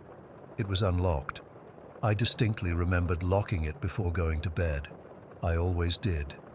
We checked the entire room, the hallway, even asked our RA to help us look around. Nothing. Jen was adamant about what she saw. It wasn't a dream. I woke up and saw it standing there. It was just watching. We tried to calm her down, suggesting maybe she'd had a nightmare or experienced sleep paralysis. Eventually, She seemed to accept that explanation, though she didn't look convinced. That night, I had the worst dream yet. I dreamed the ceiling fan above my bed came loose and fell, crushing my skull. I woke up gasping, drenched in sweat, staring up at the fan spinning innocently above me. I couldn't fall back asleep after that. At breakfast, Mia mentioned she'd had a nightmare too, about the air conditioner in the window exploding. We laughed nervously about our shared bad night, but something about it felt off. 3 people, 3 bad dreams, all on the same night. Over the next few days, we started hearing noises, not the normal dorm sounds of people walking around or music playing. These came from above us, scratching, dragging sounds, like furniture being moved across the floor. Sometimes there were thuds, like someone dropping heavy books. I asked our RA who lived above us. She checked her roster and looked confused. "That's weird," she said. "Room 412 is empty this semester. Maintenance issues." We tried to ignore the noises, blamed it on pipes or the building settling. Old buildings make weird sounds, right? But it kept happening, always at night, always when we were trying to sleep. Then came the night that convinced me something was seriously wrong. It was exactly 1 week after Jen's first screaming episode. I remember checking the time before falling asleep, 11:38 p.m. I'd been studying late for a biology exam. I woke up to screaming again. It was Jen sitting upright in bed, pointing at the door. The clock on my nightstand read 5 a.m. exactly. Mia switched on the light. "It's back," Jen whispered, the shadow standing in the exact same spot. I turned to look, but there was nothing there, just our door, unlocked again, even though I was positive I'd locked it before bed. But here's the thing that still gives me chills. The exact moment Jen started screaming, I felt something, a pressure on my back, between my shoulder blades, like someone was pushing me forward. Not hard, but firm enough that I had to brace myself to avoid falling out of bed. Mia was pale. I felt something too, like something cold brushed against my arm. We sat up the rest of the night with the lights on, too scared to go back to sleep. In the morning light, we tried to rationalize what had happened. Maybe the lock was faulty. Maybe we were all stressed about midterms and it was affecting our sleep. But the coincidences were piling up. The exact same time, 5 a.m., the same shadow in the same spot. All 3 of us experiencing something simultaneously. We started researching the building's history, thinking maybe someone had died there or something. We couldn't find anything specific to our room, but Hadley Hall did have its share of campus legends. A student who'd committed suicide in the 1970s, a maintenance worker who'd fallen from the roof in the 80s. Nothing concrete, just the usual spooky stories every old campus has. Things escalated from there. The noises from above got louder, more frequent. Sometimes they'd wake us up in the middle of the night, scraping sounds like someone dragging nails across the floor. We'd hear footsteps pacing back and forth when no one was supposed to be up there. My dreams changed. I stopped dreaming about jumping off mountains. Instead, I'd dream about being in our room, but something was wrong. The ceiling was lower, the walls closer, and there was always something lurking in the corner just out of sight. I'd try to look directly at it, but it would shift, staying in my peripheral vision. One night, about 3 weeks after Jen's first sighting, I woke up around 2 a.m. needing to use the bathroom. Our dorm had communal bathrooms down the hall. I hated going at night, but when you gotta go, you gotta go. The hallway was dimly lit by emergency lighting. It was empty, silent. I hurried to the bathroom, did my business, and was washing my hands when the lights flickered. Once, twice, then steady again. I looked in the mirror and froze. For just a second, less than a second, I thought I saw someone standing behind me. A dark shape, not quite human, more like a shadow with depth. But when I spun around, the bathroom was empty. My heart was racing as I hurried back to our room. I checked the door before opening it, locked, exactly as I'd left it. I slipped inside, closed and locked it behind me, and practically dove into my bed. The ceiling fan spun lazily above me. As I watched it, a terrible thought occurred to me. What if my dream about the fan falling wasn't just a dream? What if it was a warning? I pulled my blanket over my head like a child, as if that could protect me from whatever was haunting our room. Eventually, I must have fallen asleep because the next thing I knew, it was morning. At breakfast, Mia looked exhausted. "I had another nightmare about the air conditioner," she said. "It was making this weird humming sound, getting louder and louder until it exploded." Jen hadn't slept well either. I kept waking up feeling like someone was watching me. That day, I skipped classes and went to housing services. I asked if we could be moved to a different room, making up a story about mold concerns. The administrator checked her computer and frowned. "I'm sorry, but we're at full capacity this semester. Unless there's a serious safety issue, room changes aren't possible until winter break." I considered telling her the truth, but stopped myself. What would I say? Our room is haunted by a shadow that unlocks our door and watches us sleep. She'd think I was crazy. That night, we decided to set up Mia's laptop to record the room while we slept. Maybe we could catch something on video, proof that we weren't just experiencing collective hysteria. We positioned it on the desk, facing the door, and let it record all night. In the morning, we huddled around the screen to review the footage. 4 hours and 12 minutes into the recording, at exactly 5 a.m., the laptop shut off, just went black. When we checked, the battery was completely drained, even though it had been fully charged and plugged in. The door was unlocked again that morning. We were reaching our breaking point. Midterms were in full swing. We were all sleep-deprived and stressed, and now we were dealing with whatever this was. We started sleeping with the lights on, taking turns staying awake to watch the door. Then came the night I'll never forget. It was a Sunday, exactly 1 month after the first incident. We'd been studying all weekend, running on caffeine and fear. I finally crashed around midnight, too exhausted to stay awake any longer. I woke to the sound of the ceiling fan. It wasn't the normal soft whirring sound. It was louder, clunking with each rotation, like something was caught in it. I opened my eyes and looked up. The fan was spinning faster than it should have been, wobbling on its mount. As I watched, frozen in terror, one of the blades bent downward as if someone was pulling on it. I tried to move, to call out to Jen and Mia, but I couldn't. It was like my body wasn't mine anymore. The pressure on my back returned, stronger this time, pushing me forward until my face was directly under the fan. Across the room, Jen sat up suddenly, staring at the door. "It's here," she whispered.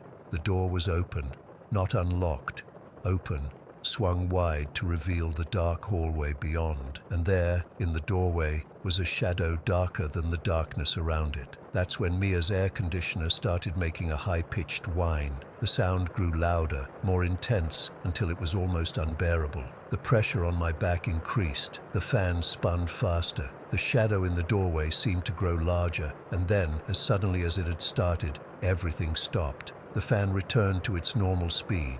The air conditioner fell silent. The door swung shut with a soft click. We sat in stunned silence, too terrified to speak. Finally, Mia whispered, "Did that really just happen?" We spent the rest of the night in the dorm lounge, unable to return to our room. In the morning, we went straight to housing services and demanded to be moved, claiming there was a gas leak making us sick. They relocated us to separate rooms for the remainder of the semester. I never went back to room 312 except to pack my things, and I made sure to do that in broad daylight with friends waiting in the hallway. I still don't know what was in that room with us. I've researched every possible explanation, from carbon monoxide poisoning to mass hysteria to actual ghosts. Nothing quite fits. Sometimes I almost convince myself it was just stress and lack of sleep playing tricks on us. But then I remember the feeling of being pushed toward that fan, the way the door would unlock itself, the shadow that only Jen could see but all of us could feel. I'm in a different dorm now, with a new roommate who thinks I'm weird because I refuse to sleep under ceiling fans and check the lock on our door at least 3 times before bed. I haven't told her what happened. I haven't told anyone until now. Who would believe me? Story 8. Oh, I've been hesitating to write this down for years. Even now, typing this out, my hands are shaking a bit. What happened that summer night in 2019 still gives me nightmares, and I've only recently understood what I might have actually encountered. I was 11 at the time, living in this tiny town in northern Maine that barely shows up on maps. Our house was this old two-story place about a quarter-mile from Prestile Stream. It's one of those places where everyone knows everyone, and nothing exciting ever happens. At least that's what I thought. My parents both worked at the paper mill about 30 minutes away. That night, July 15th, my mum had the late shift and Dad was on a business trip to Bangor. It wasn't unusual for me to be home alone for a few hours. I was considered mature for my age, and our dog Rufus was always with me. Plus, we had neighbors close by, the Hendersons, who always kept an eye out. It was around 9:30 in the evening, and I was just finishing up some summer reading in the living room. The sun had set, but there was still this faint blue light outside. You know how summer evenings are in Maine, they stretch on forever. Rufus started scratching at the back door, doing his little whine that meant he needed to go out. I paused my reading and got up to let him out. Our backyard wasn't fenced in, but it opened up to this field that eventually led down to the stream. Rufus knew the boundaries, though. He'd never go far. "Don't be long," I told him as I opened the door. The air outside was weirdly still. Usually, there's at least a little breeze, but that night it felt like the whole world was holding its breath. I remember noticing how quiet it was, too. No crickets, no distant cars, nothing. Rufus trotted out to do his business, and I stood in the doorway waiting. That's when I got this weird feeling at the back of my neck, like someone was watching me. I looked around the yard, squinting into the growing darkness, but couldn't see anything out of place. After a few minutes, Rufus came bounding back, but something was off. His ears were pinned back and he was moving faster than usual. I figured maybe he'd seen a fox or something. They sometimes came close to the house. As soon as he was inside, I closed and locked the door. That's when I heard it. It started as what I thought was a woman's voice, far away, maybe down by the stream. At first it was so faint I wasn't sure if I was imagining it, but then it got louder, not gradually but suddenly, like someone had turned up the volume on a stereo.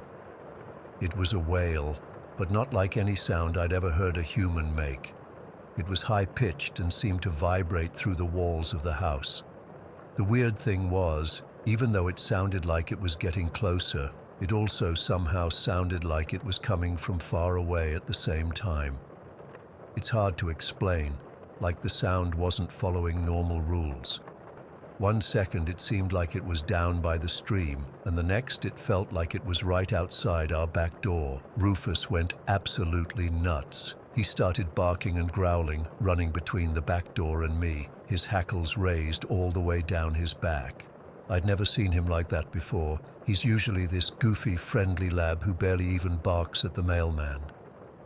I moved away from the door and into the kitchen, my heart pounding so hard I could feel it in my throat. The wailing continued, rising and falling in this rhythm that felt purposeful, like it was trying to communicate something.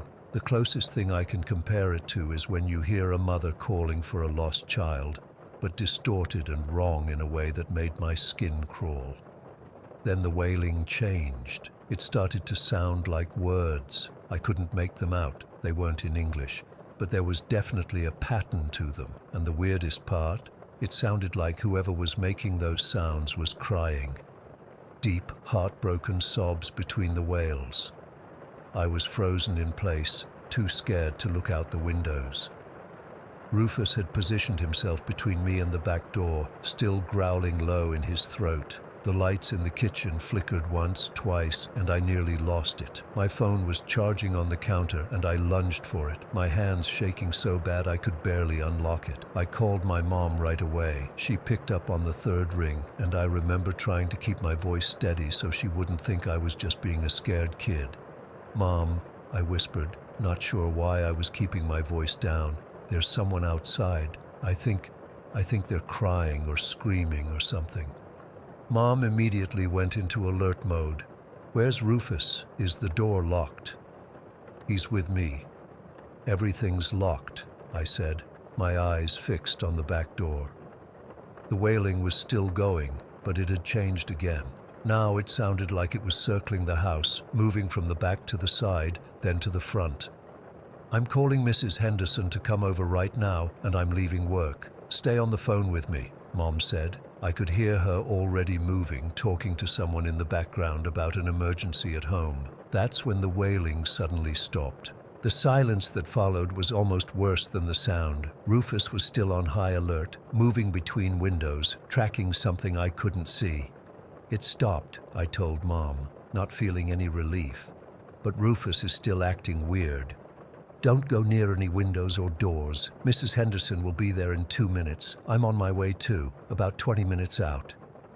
As promised, Mrs. Henderson arrived shortly after, banging on the front door and calling my name. Rufus barked once at the noise, but didn't go crazy like he had been. I checked through the peephole before unlocking the door, relief washing over me when I saw her familiar face. When I let her in, the first thing she asked was if I'd seen anyone outside. I hadn't. I was too scared to look. She did a quick check around the house, peering out windows and turning on the porch lights. There was nothing there. Probably just some teenagers messing around, she said, but I could tell she was unsettled too. That stream attracts all sorts of people in the summer. Mom got home in record time, thanked Mrs. Henderson, and spent the rest of the night reassuring me. We kept Rufus inside, and I slept in Mom's room that night. She thought it might have been a fox or a fisher cat. They can make some pretty human-like screams, or maybe even someone who was actually in trouble down by the stream. But deep down, I knew it was something else. Something about that wailing wasn't natural. The next day, Dad came home, and life went back to normal. We didn't talk much about what happened. I think my parents just wanted me to forget about it and not be scared in my own home.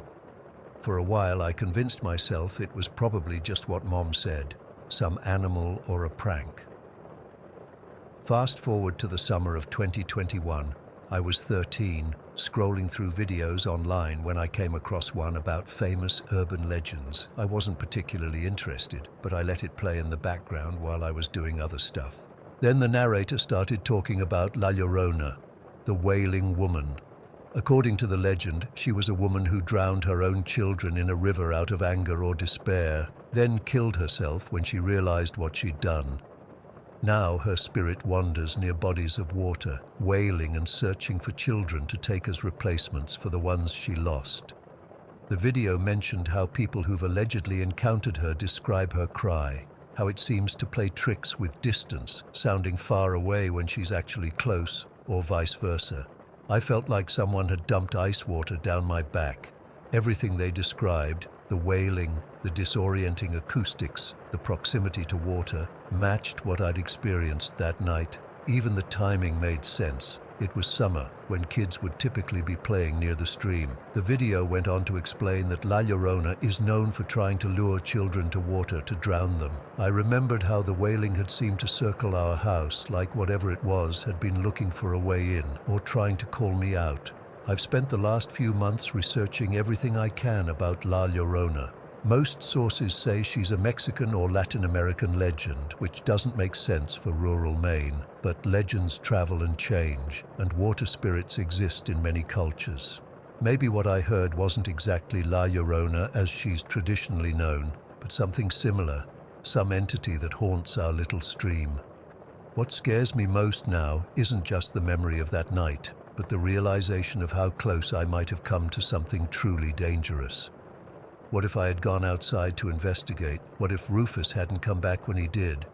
I haven't told my parents about my theory. They'd just say I'm letting my imagination run wild after watching scary videos online.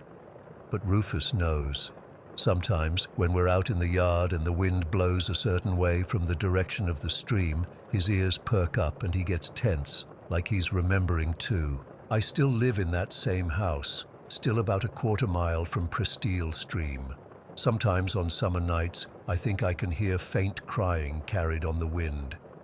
I keep my window closed now, no matter how hot it gets. Because I know what's out there, wandering the banks of the stream, calling for children who will never answer. And I know how lucky I was that night to have stayed inside. Story 9. I've never really shared this before, but it's been almost a year now, and I still can't explain what happened that night. I'm 18 now, but this happened when I was 17, living with my dad in our house in Oak Ridge. It's a pretty normal suburb, nothing special, and we'd been in that same house since my mom left when I was 12. Our living situation wasn't ideal, but we made it work. Money was always tight after the divorce, and our 3-bedroom house eventually became just Dad and me when my older sister moved out for college. To save on heating, we shared a room with this old bunk bed that had been in our family forever. It's one of those solid wood ones from the 80s that weighs a ton, the kind that could survive a nuclear blast. Dad took the top bunk, despite my protests that I wasn't a little kid anymore, and I had the bottom. I decorated our room with these bistro lights strung across the ceiling. You know, those string lights with the small bulbs. I had Polaroid photos of friends and family clipped to them with these tiny wooden clothespins. It gave the room a warm glow at night, and honestly, it made our weird sleeping arrangement feel a bit less awkward. It was my attempt at making things less depressing. For about 2 weeks before the incident, that's what Dad and I call it now, I'd been having these intense nightmares. Not your run-of-the-mill bad dreams where you're naked at school or whatever. These were different. Visceral, overwhelming dreams where I'd wake up with my heart racing and sweating through my sheets. I didn't tell Dad because he was working overtime at the factory, and the last thing he needed was to worry about my stupid dreams. The night it happened was a Tuesday in October. I remember because Dad had just started his 4-day shifts, and he'd been extra tired when he climbed up to his bunk around 10:30.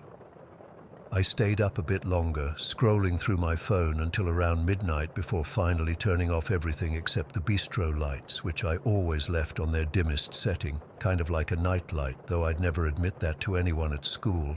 I fell asleep pretty quickly, but then the nightmare started. This one was different from the others. I was standing in an empty parking lot, looking up at this massive concrete building, like an office tower or something. The sky was this weird reddish color, and there was no one else around. Suddenly, the building started tilting, slowly at first, then faster, tipping directly toward me. I couldn't move my legs, classic dream paralysis, but I could raise my arms. I remember lifting both hands above my face, palms out, like I was going to somehow catch this entire collapsing skyscraper. The building kept falling, getting closer and closer, and just as it was about to crush me, I jolted awake. But the nightmare wasn't over. As my eyes snapped open, I saw something massive and dark falling directly toward my face. In that split second of confusion between dream and reality, all I registered was a huge shape plummeting down at me. It was Dad's mattress, the entire thing, falling flat like a giant pancake dropping straight onto my face. Pure instinct took over. My arms were already up from the dream position, and I pushed against the mattress with everything I had. I screamed, not like a shout, but this primal, terrified sound I didn't even know I could make. Somehow I managed to shove the mattress just enough that it slid partly off me, and I scrambled to the corner of my bed frame, pressed against the wall, my heart feeling like it was going to explode. "Jason! Jason!" I heard Dad yelling from somewhere in the dark room. I couldn't see him. The mattress was still partially on top of me, and the bistro lights were the only source of light. "Dad?" I was gasping, still not fully comprehending what was happening. "What the fuck? What the fuck?" I heard him fumbling around, and then suddenly the overhead light switch flicked on. And that's when the second impossible thing happened. At the exact moment the main light came on, about half of the bistro lights exploded with these sharp, popping sounds. Not just burned out, literally exploded, sending tiny shards of glass raining down onto the floor. Dad was standing by the door, his hand still on the light switch, looking as shocked as I felt. "Are you okay?" he asked, rushing over to help pull the mattress completely off me. I couldn't even answer at first. My brain was trying to process too many impossible things at once. Where had Dad been if his mattress had fallen? Why had the lights exploded? And why had I dreamed about something falling on me seconds before it actually happened? Once Dad got the mattress off me, we just stared at each other in confusion. The top bunk was empty, just the wooden frame with its support boards. The heavy mattress was now half on the floor, half on my bed. "Where were you?" I finally managed to ask him. "Why weren't you in bed?" Dad looked pale, almost shaky. "I had this dream," he said, running his hand through his hair. "It was weird, just a voice telling me to get up and turn on the light. That's it, just get up and turn on the light, over and over, so I did. I climbed down maybe 10 seconds before the mattress fell. We both looked at the bunk bed, trying to make sense of it. Our bunk bed isn't some cheap IKEA thing. It's this old-school solid oak monstrosity that my grandfather built. The top mattress rests on a heavy wooden baseboard that sits on sturdy support beams on all four sides. There are these thick wooden slats on the left and right sides that hold the baseboard in place. For the mattress to fall, all of those supports would have to fail simultaneously. Dad went over to examine the bed frame while I was still trying to calm my breathing. "This doesn't make any sense," he muttered, running his hands along the support beams. "Everything's still intact. The baseboard somehow, I don't know, phased through the supports. That's not physically possible." We spent the next hour testing the bed, trying to recreate what happened.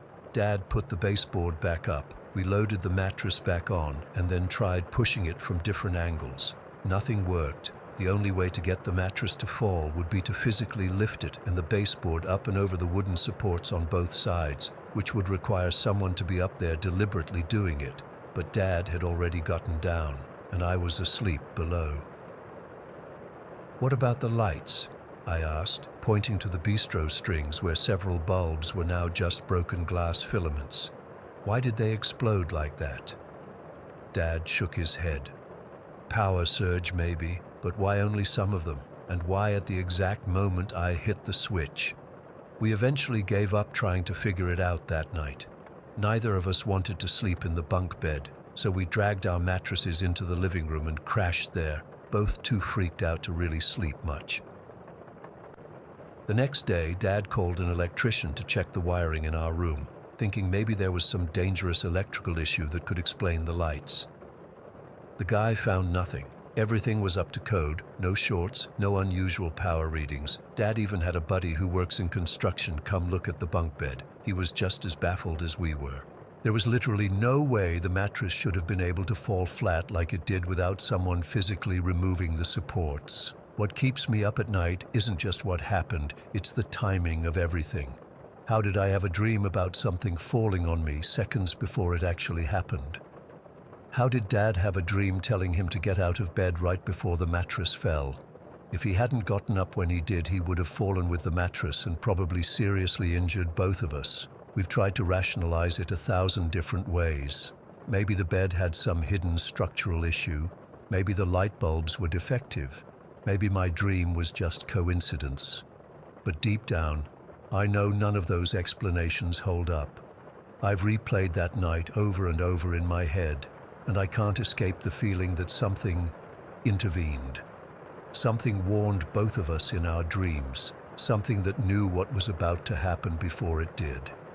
We still live in the same house, but we got rid of the bunk bed the next day. Dad sleeps in his own room now, and I've replaced the bistro lights with a regular lamp. I still have nightmares sometimes, but nothing like that night. I don't know what happened in our house that night. All I know is that when I close my eyes, I can still see that massive shape falling toward me, still feel the panic rising in my chest, and still wonder what would have happened if Dad and I hadn't both been warned in our dreams. Story 10. I'm still shaking as I type this. It's been a week since we got back from our vacation, and I can't shake the feeling that something followed us home. I've barely slept, jumping at every sound in the house, and I'm constantly checking on the kids. I need to tell someone what happened, even if nobody believes me. My family and I have been going to Great Wolf Lodge in Pinewood Valley for years now. It's become our annual tradition. Me, my husband Mark, our daughter Emma, 9, and our son Ethan, 6. The kids love the water park, and Mark and I enjoy the little break from our everyday routine. We've always had a great time there, until our 4th visit last week. We checked in around 3 in the afternoon, like we always do. Everything was normal, the staff was friendly, the resort was clean, and the kids were super excited to hit the water park. We spent hours going down slides, floating in the lazy river, and playing in the wave pool. By 8, the kids were exhausted, so we headed back to our suite for the night. Our suite was the same one we always get, a themed wolf den with a separate bunk bed area for the kids connected to our room by a door. We ordered pizza, watched some movies on the TV, and by 10, both kids were knocked out. Mark and I stayed up watching a show for another hour before turning in ourselves.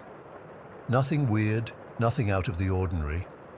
I remember checking the door was locked before going to bed. I always do. Mark teases me about being paranoid, but I double-checked the main door and made sure the connecting door to the kids' room was unlocked in case they needed us during the night. Everything was secure. I'd been asleep for maybe an hour when I felt something tugging at our blanket. I opened my eyes to see Ethan standing there, tears streaming down his face. The digital clock on the nightstand read exactly midnight. "Mommy, there's a big kid with a dark shadow walking around in our room," he whispered, his voice shaking. Mark had woken up too and sighed, pulling back the covers for Ethan to climb in. "It was just a nightmare, buddy," he said, ruffling Ethan's hair. "New place, strange shadows from the nightlight. Your imagination is playing tricks on you." Ethan shook his head vigorously. "No, Daddy, I saw it. It was tall, and it made weird noises. I was ready to let him sleep with us, but Mark was adamant about not starting bad habits. "Tell you what," he said, getting up. "I'll go check your room and show you there's nothing there, okay?" I watched as Mark took Ethan's hand and led him back to the kids' room. A few minutes later, Mark returned alone. "All clear," he whispered, climbing back into bed. "Just shadows from the tree outside their window. He's back asleep already." I nodded, but something felt off. Ethan isn't usually one for nightmares or making things up. Still, I was exhausted and fell back asleep pretty quickly. I jerked awake at exactly 3:17 according to the clock. I could have sworn I heard someone call Mom from the kids' room. It wasn't a scream or anything alarming, just a normal-sounding mom, like when one of the kids needs something. But something about it felt wrong. "Did you hear that?" I whispered to Mark, shaking him awake. He mumbled something incoherent and rolled over. "Hear what?" "I heard one of the kids call for me." Mark sighed and sat up, rubbing his eyes. "You're hearing things. Go back to sleep." But I couldn't shake the feeling. "I'm going to check on them," I said, already getting up. Mark grumbled, but got up too. "Fine, I'll come with you." We walked to the connecting door, and I noticed Mark hesitate before opening it. The kids' room was dimly lit by the wolf-shaped nightlight near the bathroom. Ethan was sprawled across his bottom bunk, snoring softly. But Emma's top bunk looked empty. My heart dropped. "Emma?" I called softly. Mark flipped on the light switch, and we both scanned the room. That's when we spotted her. She was huddled in the far corner of the room, wedged between the wall and the bunk bed, wrapped tightly in her blanket. She was shaking violently, her face streaked with tears. Her eyes were wide with terror. "Emma, sweetheart, what are you doing down there?" I asked, moving toward her. She put a finger to her lips and whispered, "Be careful, Dad, he's still in here." Mark immediately went into protective mode. He checked under the beds, in the closet, and in the bathroom. I stayed with Emma, trying to coax her out of the corner, but she wouldn't budge. "There's nobody here, Emma," Mark said after thoroughly searching the room. "The door to the hallway is still locked from the inside, and the windows don't open enough for anyone to get through." Emma finally allowed me to pick her up and set her on the edge of the bed. She was trembling so hard I could feel it through the mattress. I wrapped my arm around her shoulders. "Tell us what happened, honey," I said gently. She took a shaky breath. "I woke up because I thought I heard the door open. I saw someone walking toward our beds. I thought it was Dad at first, coming to check on us." Mark and I exchanged glances. He hadn't gotten up until Ethan came to our room at midnight. But when it got closer, Emma continued, her voice dropping to a whisper. I realized it wasn't Dad. It was taller and skinnier, and its skin, she shuddered. Its skin was weird, really smooth, like paper, and white, so white it almost glowed in the dark. The hair on the back of my neck stood up. I rubbed Emma's back, trying to keep my own fear from showing. And its neck was too long, she said, her eyes distant like she was seeing it again. It didn't look right. And its face. She started crying again. I couldn't really see its face. It was like it didn't have one, or like it was blurry somehow. Mark sat down on Ethan's bed. It was just a bad dream, sweetheart. Emma shook her head fiercely. No, I was awake, Dad. It walked right up to my bed and just stood there, looking at me. Then it turned and walked toward your room. Her voice dropped even lower. I thought it was going to hurt you guys. I wanted to scream, but I was afraid it would kill me if it heard me, so I hid in the corner and didn't make a sound. I hugged her close, feeling sick to my stomach. Kids have nightmares, I told myself. They imagine things, but the specific details, the terror in her eyes, it felt too real. Did you hear it say anything? I asked. Like, did it call out Mom? Emma looked confused. No, it didn't talk. As we were sitting there, trying to calm Emma down, Ethan woke up. He rubbed his eyes and looked around at all of us. Did the big tall kid come back? He asked sleepily. My blood ran cold. Emma's head snapped toward her brother. You saw it too? She whispered. Ethan nodded, clutching his stuffed wolf. He was by my bed before. He had a long neck and was white-gray like when you're sick, and he had big eyes.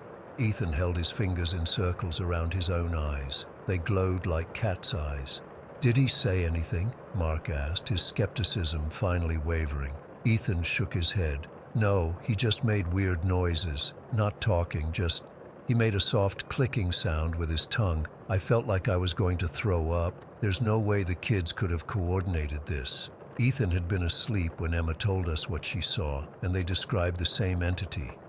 Let's all go back to our room, Mark suggested, his voice not quite steady. You kids can sleep with us for the rest of the night. We were gathering blankets and stuffed animals when we all froze at the sound of 3 distinct knocks coming from the connecting door. The door between the kids' room and our room, the door that was wide open that we had just walked through minutes earlier.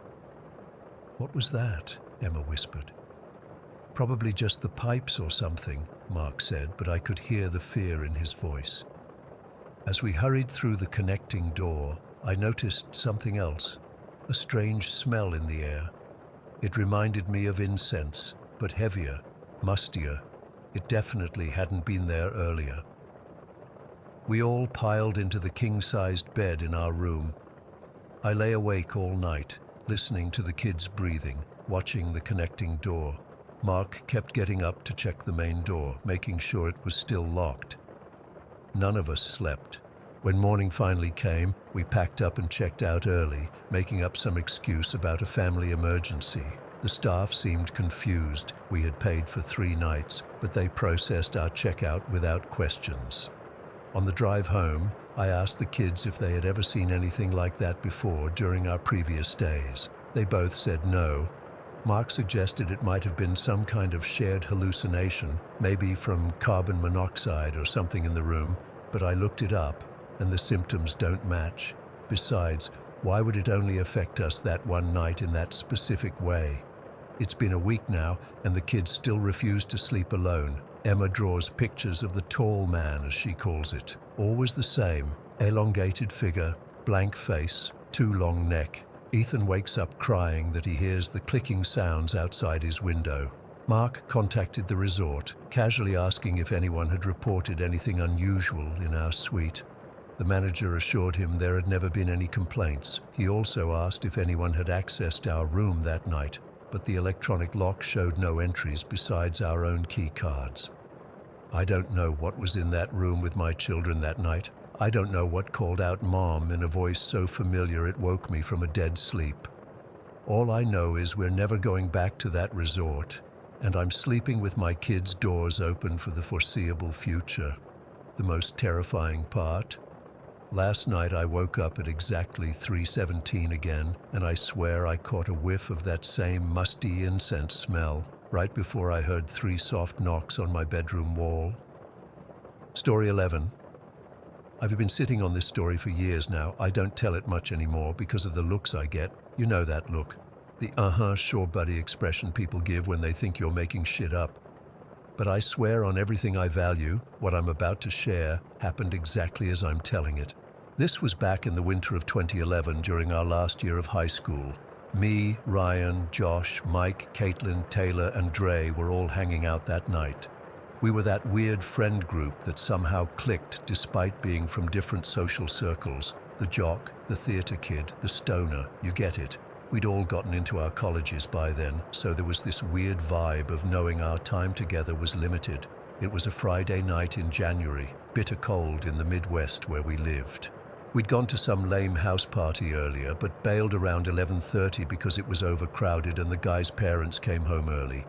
We weren't ready to call it a night, so Josh suggested we head to Westfield Soccer Complex to hang out. For context, Westfield was this massive sports complex at the edge of town with like 8 soccer fields spread across a huge open area.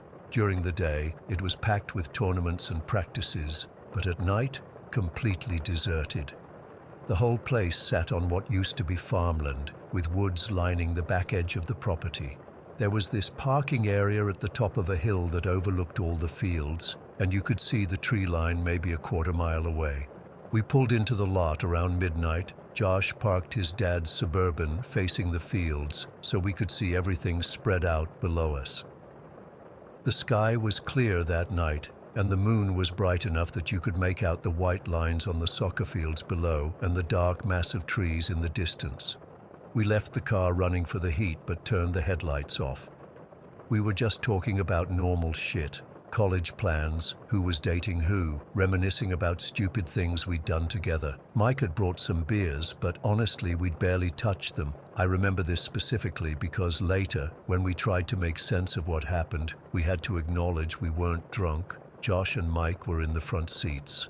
Taylor, me, and Caitlin were in the middle row, and Dre was in the back. We'd been there maybe 20 minutes when Josh suddenly stopped mid-sentence. "What the fuck is that?" he said, leaning forward toward the windshield. Mike leaned forward too. "You see that? Down by the trees?" The rest of us looked but didn't see anything. I remember feeling annoyed, thinking they were trying to scare us. "There's nothing there, assholes," I said. Josh turned around and his face looked weird. Not scared exactly, but confused. "I'm serious, man. There's something down there. It's like glowing." Mike nodded. "Yeah, it's like blue. Do you see it?" We all peered out into the darkness. The soccer fields were empty, just frost-covered grass reflecting the moonlight. "I don't see shit," Dre said from the back. "Me neither," I added. We went back to talking, but Josh and Mike kept glancing out the window, which was starting to creep me out. About 5 minutes later, Taylor gasped next to me. "Oh my God," she whispered. "I see it now." Caitlin, who was on my other side, grabbed my arm. "Ryan, look at the tree line, right at the edge. Do you see it?" I still didn't see anything and was starting to get frustrated. "See what? You guys are freaking me out." "There's like a person," Taylor said, her voice shaking. "But it's blue, like glowing blue." "It's tall," Caitlin added. "Really tall."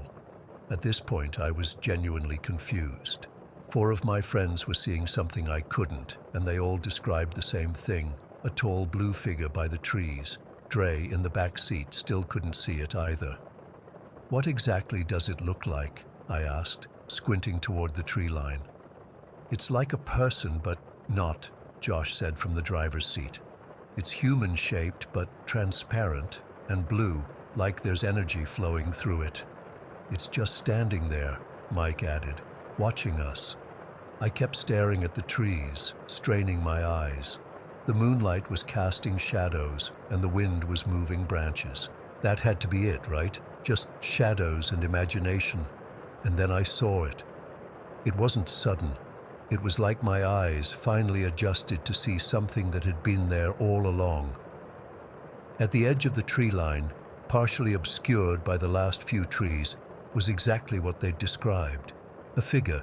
It was hard to make out details from that distance, but it was unmistakably humanoid and glowing a light but bold blue color. "Holy shit," I whispered. "I see it." The figure was tall. I'd guess 7 or 8 feet at least. It wasn't solid like a person. It was more like energy in the shape of a person. The blue glow seemed to pulse slightly, like there was something flowing through it. It wasn't scary looking in the traditional sense, no claws or fangs or anything horror movie-like. It was just wrong, something that shouldn't exist, standing calmly at the edge of a soccer complex in suburban America. "Dre," I called back. "You see this?" There was silence for a second, then, "Yeah," he said quietly. "I see it now." All 6 of us were silent, watching this thing. It didn't move at first, just stood there at the edge of the trees. Then, slowly, it took a step forward, completely emerging from the tree line. In the moonlight, with nothing obstructing our view, we could see it clearly. It had a head, torso, 2 arms, 2 legs, all the human parts, but proportioned wrong. Its limbs were too long, its head too small. The blue energy or light or whatever it was seemed to flow through its body like blood in veins, pulsing slightly. "What the fuck is that thing?" Taylor whispered. Nobody answered. What could we say? There was no explanation for what we were seeing. The figure stood there, fully exposed now, for what felt like forever but was probably only a minute. Then, deliberately, it turned, not walking away, but pivoting to face the forest again. It took 2 steps and disappeared back into the trees. We sat in complete silence for at least a minute. I remember my heart was pounding so hard I could feel it in my throat. "Did that just happen?" Caitlin finally asked, her voice barely audible. "We all saw it, right?" Josh said. "Tell me we all saw the same thing." We compared what we'd seen. Every single one of us described the same entity. Blue, glowing, human-shaped, but wrong somehow, 7 to 8 feet tall. 6 different people, all seeing the exact same impossible thing. "We should go down there," Mike suggested, but nobody moved. "Fuck that," Dre said from the back. "Have you never seen a horror movie?" "It could have been a prank," I said, not believing it myself. "Someone with, like, LEDs or something." Josh shook his head. "No way. You saw how it moved. That wasn't a person in a costume." "And the way it glowed," Taylor added. "That wasn't artificial light." We debated what to do. Part of me wanted to drive away immediately, but another part needed to know what we'd just witnessed. In the end, curiosity won out, sort of. We decided to drive down closer, but not get out of the car. Josh started driving down the hill toward the fields, headlights now on. As we got closer to the tree line, we all became increasingly uneasy. About halfway there, Caitlin started crying. "Please turn around," she begged. "I don't want to see it up close, please." Josh stopped the car. We were maybe 100 yards from the trees now. We sat there, scanning the edge of the forest, but saw nothing. No blue glow, no figure, nothing out of the ordinary. After a few tense minutes, Josh turned the car around, and we drove back up to the parking area. We sat there for another 30 minutes watching the tree line, but the figure never reappeared. Eventually, we left. The drive back was mostly silent. What do you say after something like that? In the days that followed, we tried to make sense of it. We looked up local legends, searched for news about strange sightings in the area, even went back to Westfield during daylight to examine the tree line. Nothing. We found some stories about strange lights in the sky over that area years ago, but nothing about blue humanoid figures. One theory we had was ball lightning, but from what we read, that doesn't take human form or last that long. We stayed friends after high school, and whenever we get together, the conversation eventually turns to that night. 12 years later, and none of us has changed our story or our certainty about what we saw. Sometimes I wonder if it was some kind of shared hallucination, but how would that even work? 6 people simultaneously hallucinating the exact same thing. I don't know what we saw that night at Westfield. I don't know if it was something extraterrestrial, interdimensional, supernatural, or something with a perfectly logical explanation that we just haven't figured out. What I do know is that it was real. 6 people witnessed it together. I don't expect anyone reading this to believe me. I probably wouldn't believe it either if someone told me this story. But it happened. That blue visitor was real. And sometimes, on clear winter nights, I still find myself looking toward the tree lines at the edges of open spaces, half expecting to see that familiar blue glow emerging from the darkness. Story 12. I've never been one to believe in the paranormal. Growing up in Darjeeling, my parents raised me with a practical mindset. Work hard, study well, and trust what you can see and touch. But what happened in our home last year has shattered everything I thought I knew about reality. I'm 23 now, working at a local tech company while living with my parents in our modest 2-bedroom apartment. We've always been a close family, especially after my grandmother passed away 3 years ago. Maybe that's why what happened hit us so hard. We had no secrets, no distance between us. When one of us suffered, we all did. It started 4 months ago when Mom went to Chowk Bazaar, a place filled with vendors selling everything from fresh produce to antiques. She loves finding little treasures there, usually harmless things like scarves or ceramic cups. That day, she came home excited about a small white jewelry box she'd found at one of the thrift stalls. It was nothing special, really. Just a white wooden box with delicate blue floral prints around the edges and a simple brass clasp. She paid only 50 rupees for it, saying the old shopkeeper seemed eager to get rid of it. "Look how pretty it is, Priya," she said, placing it on her vanity table. "Perfect for my earrings." I remember touching it briefly, running my fingers along the painted flowers. It felt unusually cold despite the warm day, but I didn't think much of it. Our cat Nando was curled up on Mom's bed when she brought the box home. He'd always slept there, nestled against her pillow, but when she set the box down, his reaction was immediate and bizarre. His back arched dramatically, fur standing on end like I'd never seen before. He made this low, guttural growl that didn't sound like our gentle Nando at all. Mom laughed it off, saying, "He's just being dramatic." But Nando bolted from the room and refused to go back in. Even now, 4 months later, he won't cross the threshold of my parents' bedroom. He sleeps with me instead, often hiding under my bed as if something's hunting him.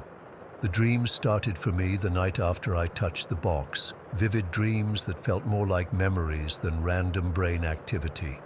In the first one, I was standing in our kitchen watching water overflow from the sink.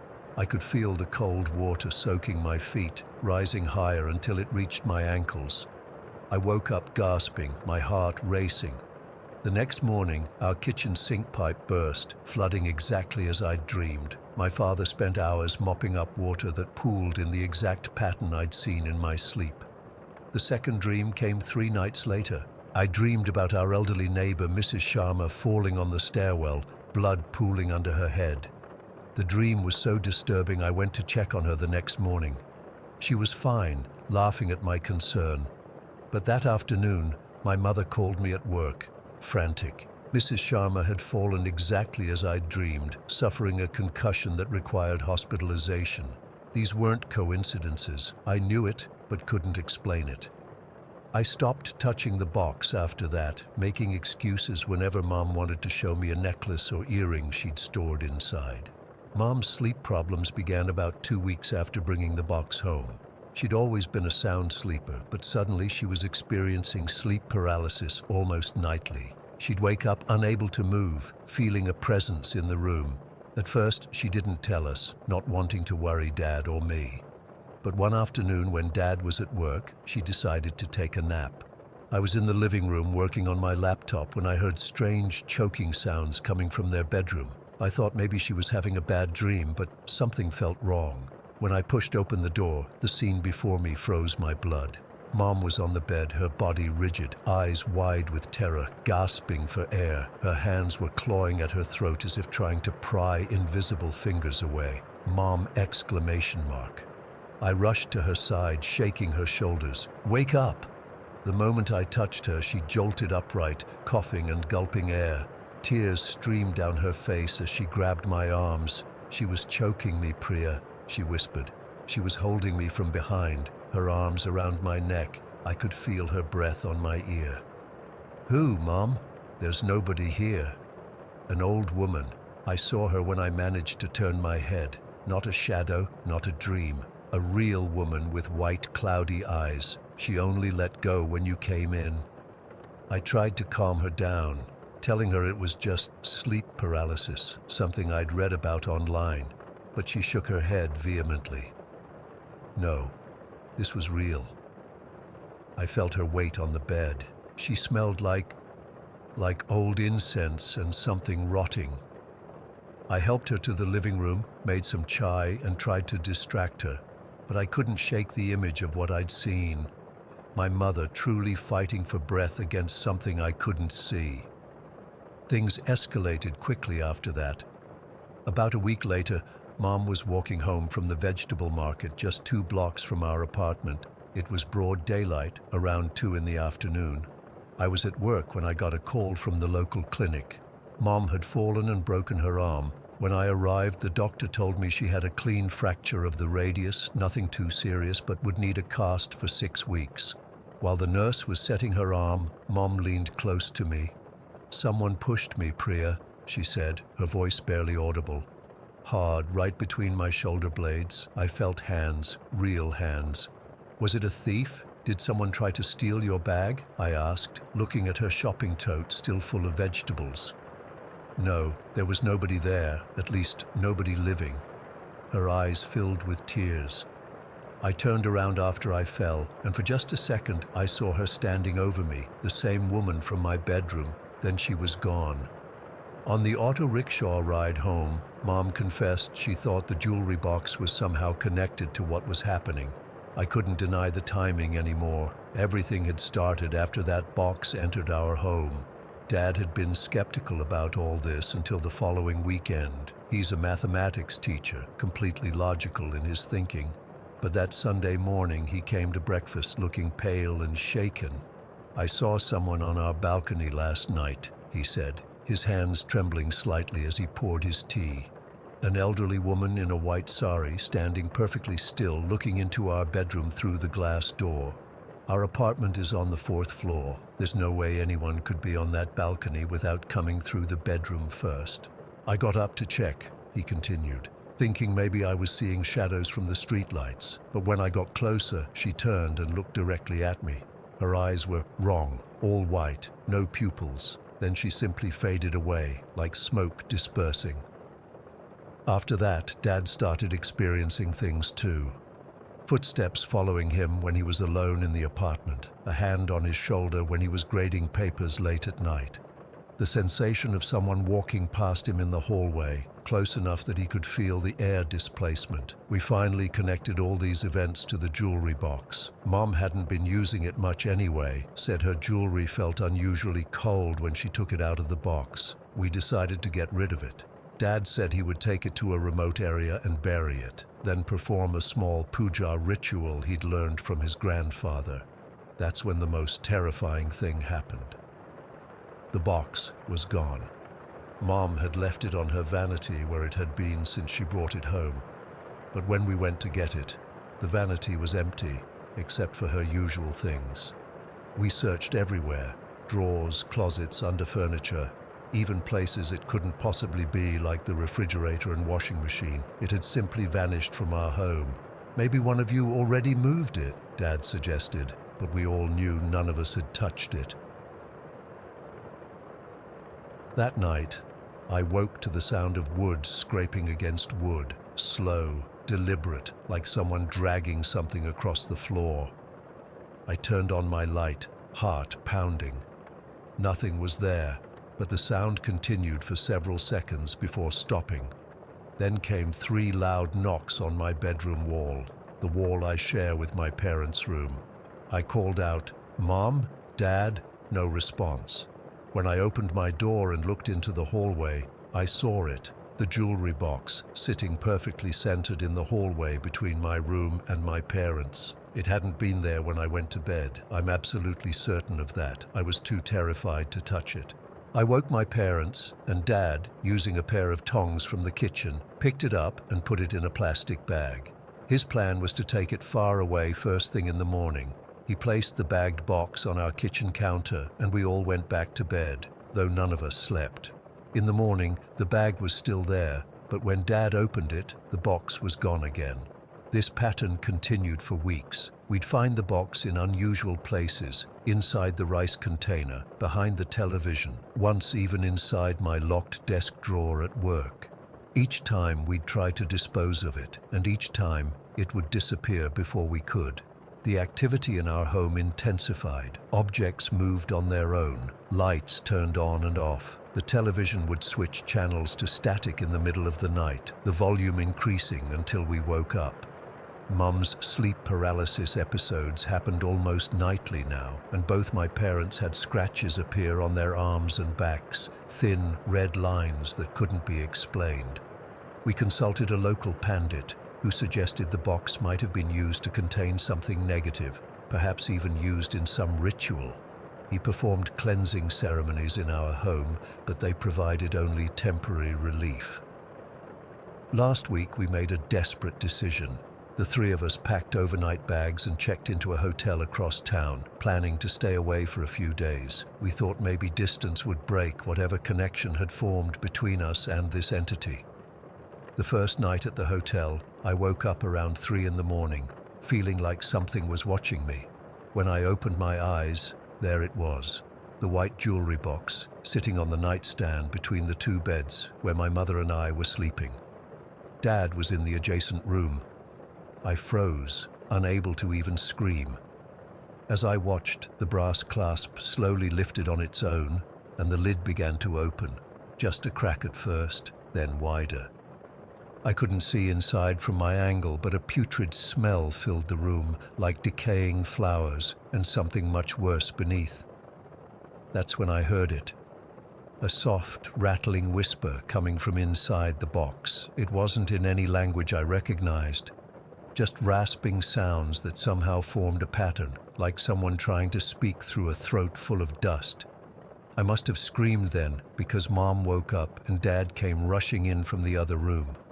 The box was still there, open now, but empty inside. We checked out immediately, returned home in a panic. We're still here now, living in fear of what might happen next. The box continues to appear and disappear. Sometimes we'll go days without seeing it, thinking maybe it's finally gone, only to find it in some impossible location, like inside a sealed container or locked cabinet. Last night was the worst yet. I woke up feeling something cold and dry stroking my cheek.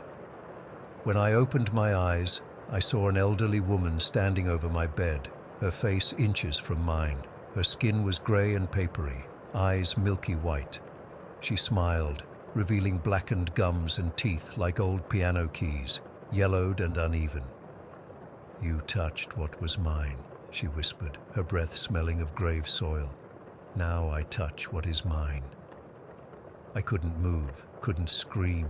She stroked my face again with fingers that felt like twigs wrapped in parchment. Then she simply faded, becoming transparent until she was gone. The jewelry box was on my pillow when I sat up, open and empty. I don't know what to do anymore. We can't seem to get rid of this thing. We can't move because we don't have the money for a new place. The entity is getting stronger, and I'm terrified of what might happen if we don't find a way to send it back to wherever it came from. But how do you banish something attached to an object that won't stay gone? The box is sitting on our kitchen table right now as I type this. I don't know where it will be when I finish. Story 13.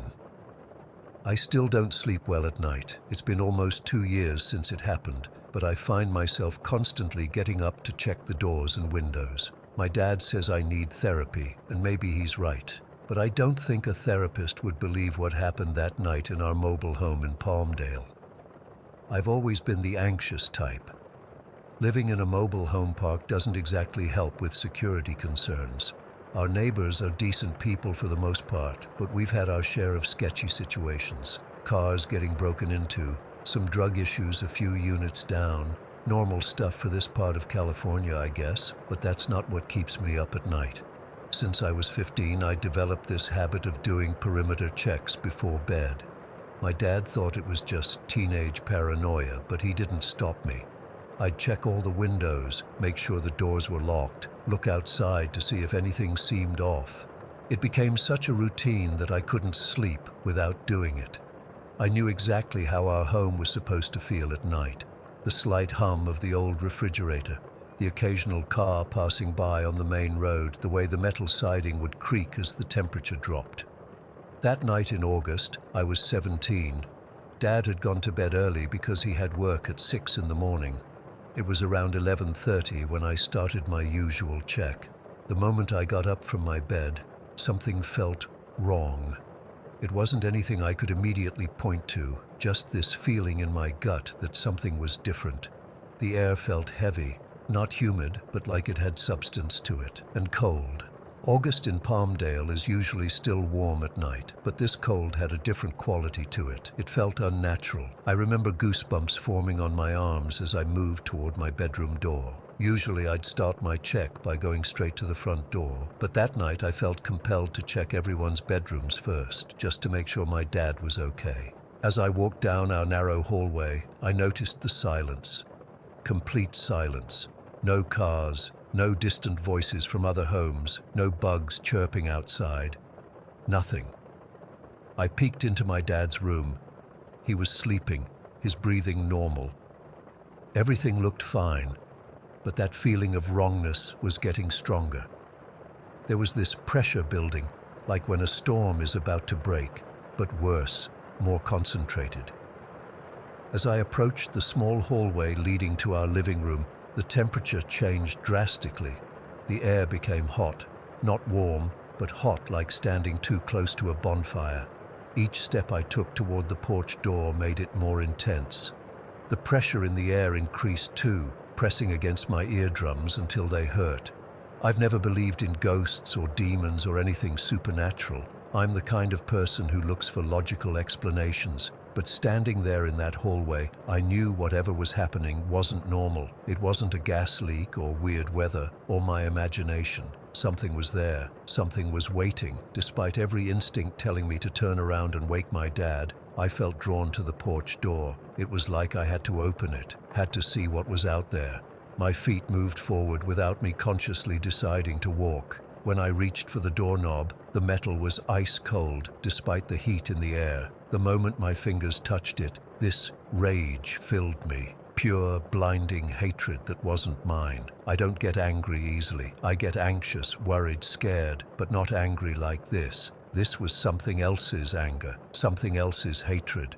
I realized I had been holding the doorknob for several seconds, maybe longer. My hand wouldn't let go. Finally, with what felt like tremendous effort, I pulled my hand away. The pressure in the room shifted, like whatever was out there was agitated that I hadn't opened the door. Breathing became difficult. The air felt thick, like trying to breathe underwater. My chest hurt with each inhale. Whatever was on the other side of that door wanted in, and it was angry that I was resisting. I don't know where I found the courage, but I spoke out loud. My voice sounded strange in the silent house, but I forced myself to sound confident. I don't know who you are, but you are not welcome in this home. For a moment, nothing happened. Then, gradually, the pressure began to ease. The heat dissipated. The normal sounds of night returned. A distant car, the hum of our refrigerator, the soft whir of my dad's fan.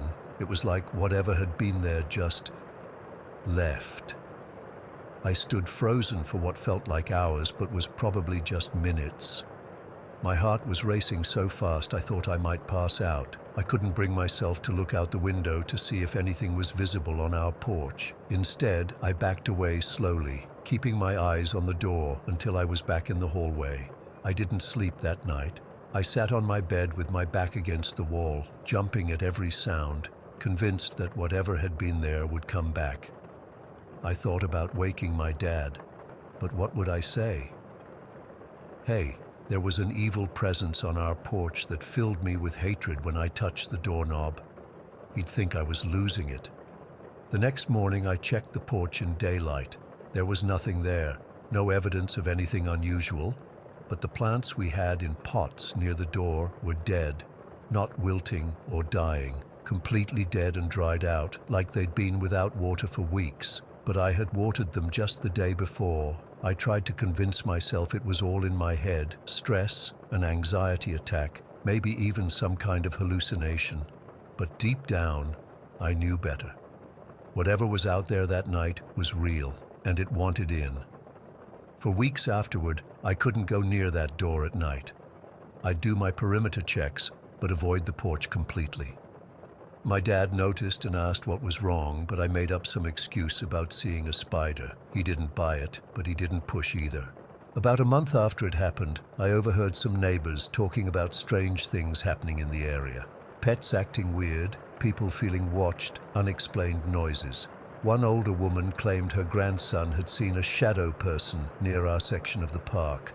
I wanted to ask more, but I was too scared to hear the answers. What still haunts me is the hatred I felt. It wasn't just anger, it was pure malevolence. Whatever was out there that night didn't just want to enter our home. It wanted to hurt us, destroy us, and it nearly got in because I almost opened that door. I've researched similar experiences online. Some people talk about negative entities that feed on fear or try to influence people to let them in. Others suggest it could have been a jinn or some other non-human intelligence. I don't know what to believe. All I know is what I felt that night was real, and it was evil. My dad and I still live in the same mobile home. We can't afford to move. And anyway, who's to say whatever it was couldn't follow us? Sometimes I think I feel that same pressure building in the air, that same unnatural cold, but it never gets as intense as it did that night. Maybe my words really did drive it away, or maybe it's just biding its time. I still do my perimeter checks every night, but they're different now. I'm not just checking for unlocked windows or suspicious people anymore. I'm checking for that feeling, that pressure, that wrongness in the air, and every night when I finish my check, I repeat those same words. You are not welcome in this home. So far, it hasn't returned, but sometimes when I walk past the porch door at night, I swear I can feel something watching from the other side, waiting, and I wonder what would have happened if I had opened that door. If you've experienced something similar, please tell me. I need to know I'm not crazy. I need to know how to make sure that whatever it was never comes back. Because I don't think I could resist the urge to open the door a second time. Story 14. I never believed in ghosts until we moved into our first home in Lexington, Massachusetts last year. My wife Madison and I had been saving for years, and when we finally found a quaint colonial within our budget, we jumped on it. The house needed some updating, but it had character. Hardwood floors, a big backyard with mature trees, and this cozy breakfast nook that Maddie immediately fell in love with. The previous owners, the Hendersons, seemed nice enough during the few times we met them during the closing process. They were an older couple moving to Florida to be closer to their grandkids. They left us a welcome basket with some local coffee, cookies from a bakery downtown, and a handwritten note wishing us happiness in our new home. There was also this odd black and white photo tucked into the card, an older yellow Labrador lying on what looked like our back porch. I remember thinking it was kind of a strange thing to leave behind, but I figured maybe the dog had recently passed and they wanted us to know about a beloved family pet that had lived here. We were so busy with unpacking and settling in that first week that I forgot about the photo until our next-door neighbor, Mrs. Patel, came over with a homemade lasagna. She mentioned how the Hendersons had always had dogs, usually 2 at a time, over the 20-something years they'd lived here. That big yellow lab they had last was such a sweet boy, she said. Charlie, I think his name was, always so gentle with the neighborhood kids. That night I dug out the photo again and showed it to Madison. Kind of weird they only left a picture of one dog if they had several over the years, right? I said. Madison shrugged. Maybe this one was special. Or maybe this was the only photo they had printed that they could spare. We were planning to get a dog ourselves. We'd always wanted one, but our apartment didn't allow pets. So about a month after moving in, we adopted Cooper, a yellow lab mix from the local shelter. He was about 2 years old, house-trained, and so damn happy to have a yard to run around in. That's when things started to get strange. Cooper settled in beautifully, except for one weird habit. He kept going to this specific spot in the backyard, right where the lawn met the tree line, and would dig furiously. The first few times I thought maybe he smelled a rabbit or something, but he was absolutely fixated on that one spot. I'd call him away, and he'd reluctantly come, but then 5 minutes later he'd be right back there digging again. "Do you think something's buried there?" Madison asked one evening as we watched him from the kitchen window. I remember getting this weird chill. Like what? I don't know. Maybe the Hendersons buried one of their dogs there. I thought about the photo of the yellow lab. You think Charlie might be buried back there? The idea made sense, actually. People often bury beloved pets on their property. After about 2 weeks, Cooper suddenly stopped his digging obsession. It was like a switch flipped, and he just wasn't interested in that spot anymore. We figured whatever had caught his attention was gone now, and we moved on. Then the weird stuff started happening inside the house. The first incident was about 3 months after we moved in. I was in the shower one morning when Madison came bursting in, yanking the curtain back with wide eyes. "Did you turn on the stereo?" she demanded. I was half covered in soap. "What? No. It just came on by itself, full volume, nearly gave me a heart attack." I figured it was a glitch, or maybe I'd accidentally sat on the remote the night before and set a timer or something. But a week later, we both came home from work to find every light in the house on, even though we were absolutely certain we'd turned everything off that morning. After the third or fourth weird occurrence, we started joking about our ghost dog, that maybe Charlie was still hanging around, knocking things over and messing with the electronics. It was our way of dealing with it, I guess, making light of something that was honestly starting to freak us out a little. "Charlie, buddy, can you please not turn on the blender at 3 in the morning?" Madison would call out to the empty kitchen after yet another unexplained noise woke us up. We weren't really serious about it being a ghost, at least I wasn't. I figured old houses make noises and electronics glitch sometimes. There had to be logical explanations until the night I actually saw him. It was around 2 in the morning when I woke up needing to use the bathroom. As I was lying there, trying to convince myself to get out of the warm bed, I noticed Cooper standing by our bedroom door, his silhouette visible in the dim light coming through the curtains. I figured he needed to go out, so I sighed and sat up. "All right, buddy, let's go," I whispered, trying not to wake Madison. That's when I felt movement on the bed beside me. I looked down, and there was Cooper, curled up fast asleep against Madison's legs. My blood went cold as I slowly looked back toward the door. The dog-shaped silhouette was still there, perfectly still, watching me. I blinked hard, thinking my eyes were playing tricks on me. When I opened them again, the figure was gone. I sat there frozen for what felt like forever, heart pounding in my chest. I convinced myself it was just a half-asleep hallucination, that I'd been dreaming, and my brain had confused itself in that weird space between sleeping and waking. I didn't even tell Madison about it the next day because I felt stupid. But then came the filing cabinet incident. About a month after we'd adopted our second dog, a beagle mix named Bailey, I was in our bedroom getting dressed for work. Both dogs were with me, Cooper lounging on the bed and Bailey exploring under Madison's desk, where she had 2 heavy metal filing cabinets. I was buttoning my shirt when I heard a loud scraping sound. I turned to see both filing cabinet drawers open and then slam shut. Then they opened and slammed shut again, like someone was angrily yanking them. Bailey yelped and ran to hide under the bed. Cooper jumped up, hackles raised, staring at the desk. There was absolutely no one else in the room. No draft, no earthquake, nothing that could explain what I'd just witnessed. My hands were shaking so bad I couldn't finish buttoning my shirt. After I calmed down a bit, I went over to examine the filing cabinets. These weren't lightweight drawers. They were heavy, metal ones filled with documents. I tried to recreate what I'd seen, and it was physically impossible without using both hands to pull the drawers open. They didn't slide easily. They had that resistance that metal drawers get when they're full. I called Madison at work, and my voice must have sounded off because the first thing she asked was if I was okay. "I think we really do have a ghost dog," I told her, then described what happened. There was a long pause before she said, "I believe you." She'd been having experiences too, she admitted, feeling something brush against her legs when both dogs were outside, hearing nails clicking on the hardwood in the middle of the night. She'd been keeping it to herself because she didn't want to seem crazy. The strange thing was, after accepting that our house was haunted by the previous owner's dog, I wasn't scared anymore.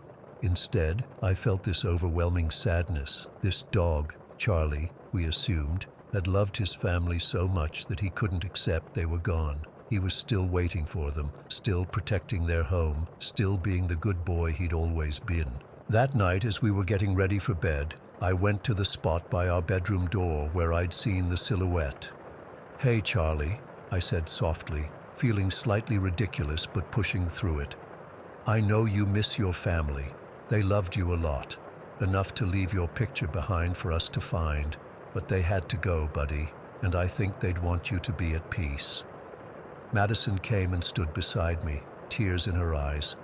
"We'll take good care of your home," she added. "Cooper and Bailey are good dogs too. You don't have to stand guard anymore." For a moment, the air felt heavy, like the atmosphere before a thunderstorm. Then Cooper, who had been watching us from the bed, suddenly got up and walked over to the empty space we were talking to. He sniffed the air, then sat down and let out this soft whine that made the hair on my arms stand up.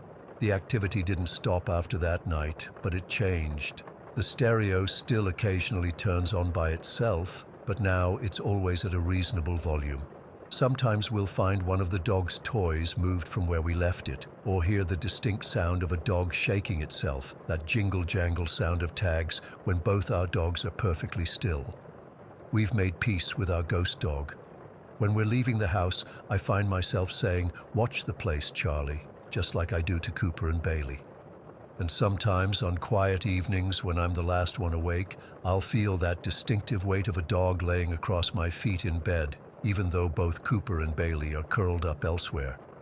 I don't know if he'll ever move on, or if Charlie will always be the third dog in our home that no one can see. But I hope wherever the Hendersons are, they know their good boy is still here, still loyal, still waiting. And until he's ready to join them, wherever they are, we're taking care of him the best way we can. Story 15.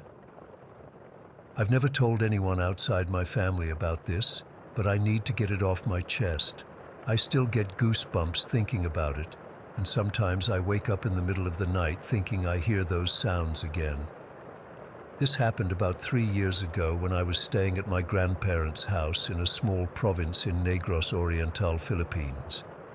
The property was pretty isolated. The nearest neighbor was about 200 meters away, and we were surrounded by coconut trees, tall grass, and thick vegetation.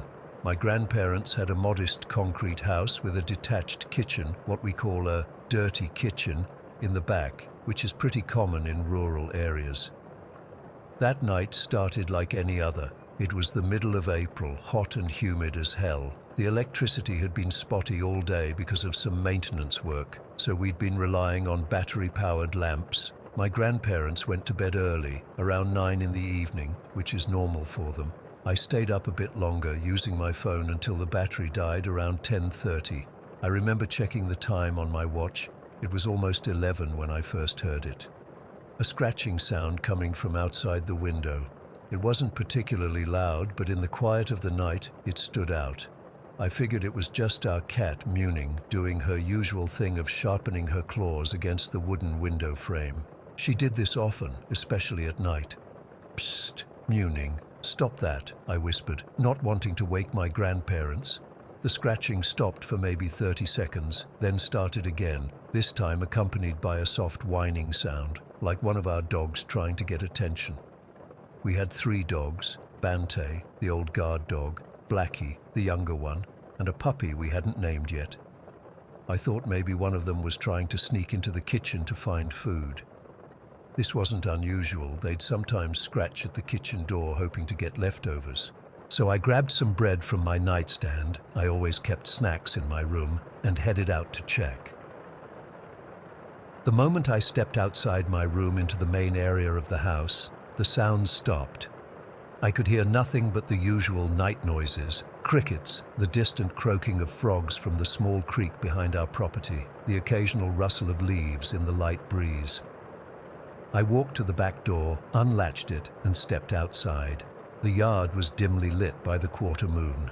I could make out the shapes of the kitchen structure about 15 meters away, the outline of the mango tree, the clothesline with my grandmother's laundry still hanging from earlier in the day.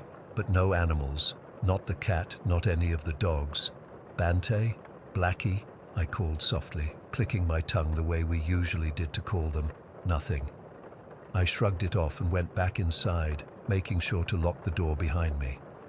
Just as I was about to enter my bedroom, I heard it again, the scratching, followed by what sounded exactly like our puppy crying. It came from the same direction as before, outside the kitchen. This time I grabbed the flashlight we kept on top of the refrigerator and went back out. Again, as soon as I opened the door, the sounds stopped. I swept the flashlight beam across the yard, still nothing. I walked all the way to the kitchen and checked around it. No animals trying to get in, no signs that anything had been there. I was standing by the kitchen door, puzzled, when I heard something that made my blood run cold, a bird call in the middle of the night. Now, I'm no wildlife expert, but I've lived in rural areas long enough to know that birds don't typically make calls at 11:30 at night, especially not the kind of call I heard.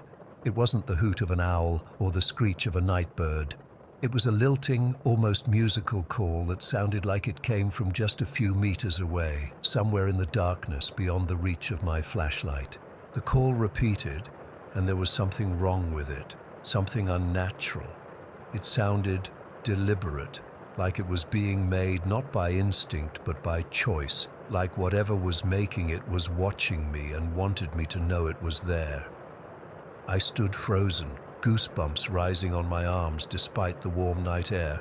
The call came again, and this time it seemed to have a mocking quality to it, as if it was mimicking a bird but didn't quite get it right. It was like hearing someone do a bad impression, close enough to recognize what they're going for, but off in a way that's unsettling. My hands were trembling so badly I nearly dropped the flashlight. I backed away slowly, keeping my eyes on the darkness where the sound had come from.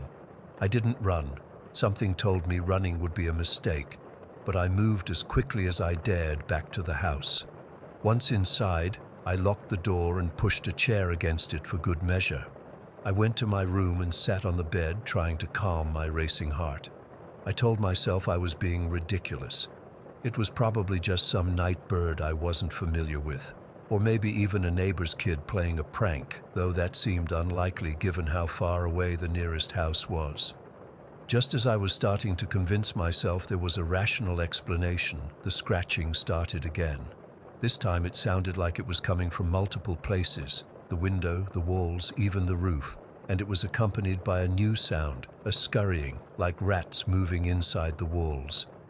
We did occasionally have rat problems, especially during certain seasons, but this was different. The sounds were too coordinated, too purposeful, and they responded to my movements. When I got up to check the window, they stopped, only to start again when I sat back down. I knew then that I wasn't going back outside, not for anything. As if sensing my resolve, the sounds changed.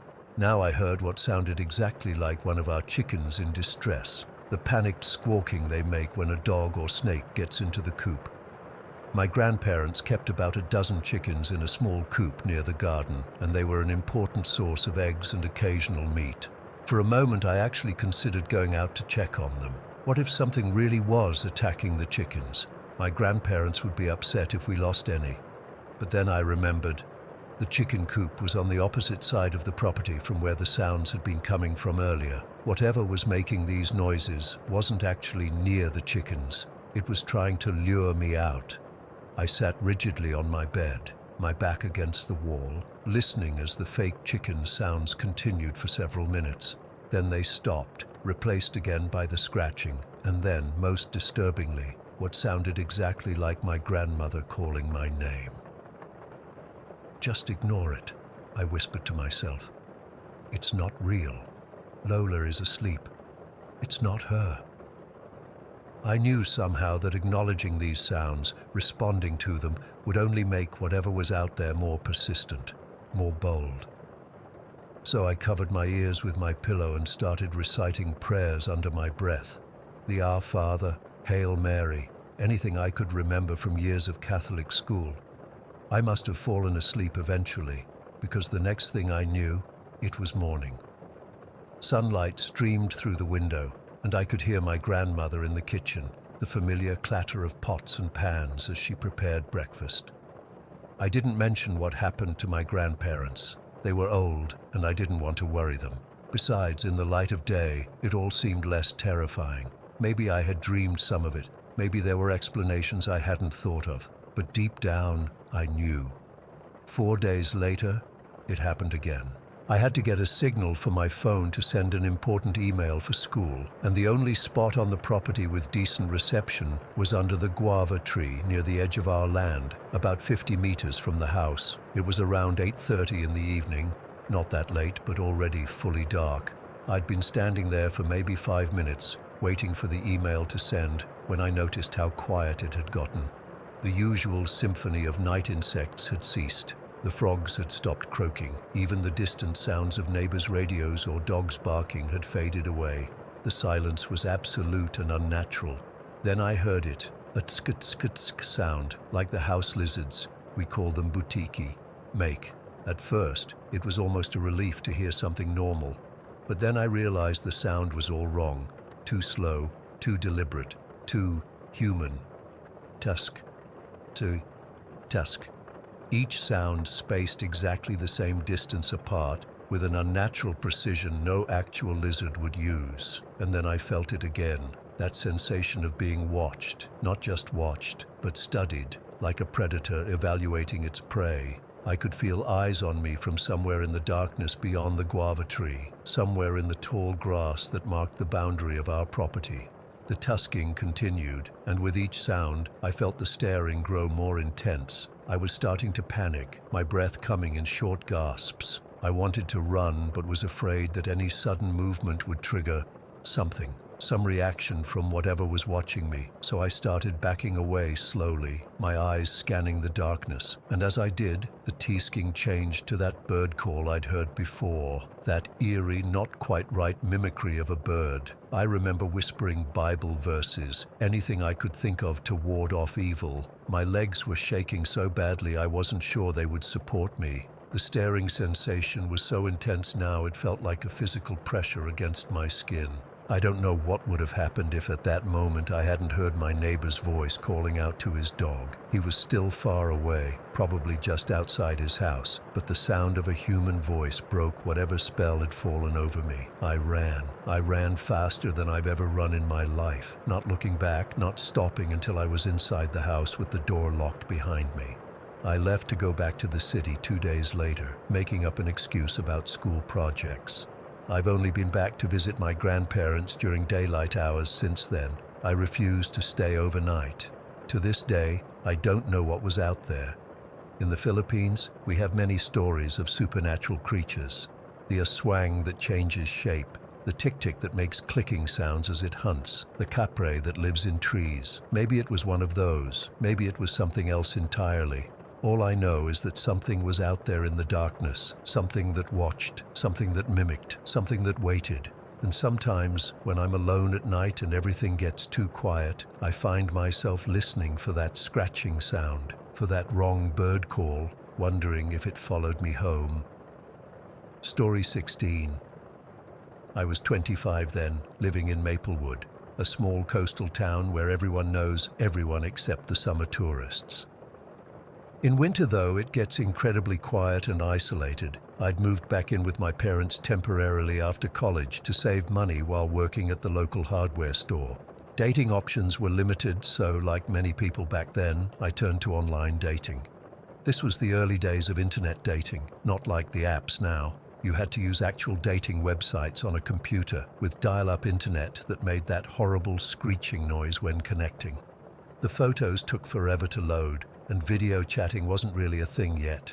I'd been on the site for about 3 months with no luck when I got a message from a woman named Laurie. Her profile said she was 34 years older than me, which I didn't mind. Divorced, no kids, and new to the area. Her profile picture showed a pretty blonde woman with a bright smile sitting on a beach somewhere. We messaged back and forth for about 2 weeks, and things seemed normal enough. Looking back, there were red flags I completely missed. She would only call me after 9 at night and always spoke in this hushed, whispery voice. When I asked for more recent photos, she'd always have an excuse. Her camera was broken, she didn't take many pictures, etc. When I suggested meeting for coffee or dinner, she insisted on meeting at Oak Ridge Park instead, a pretty deserted place in winter. Eventually, we arranged to meet on a Saturday afternoon in January.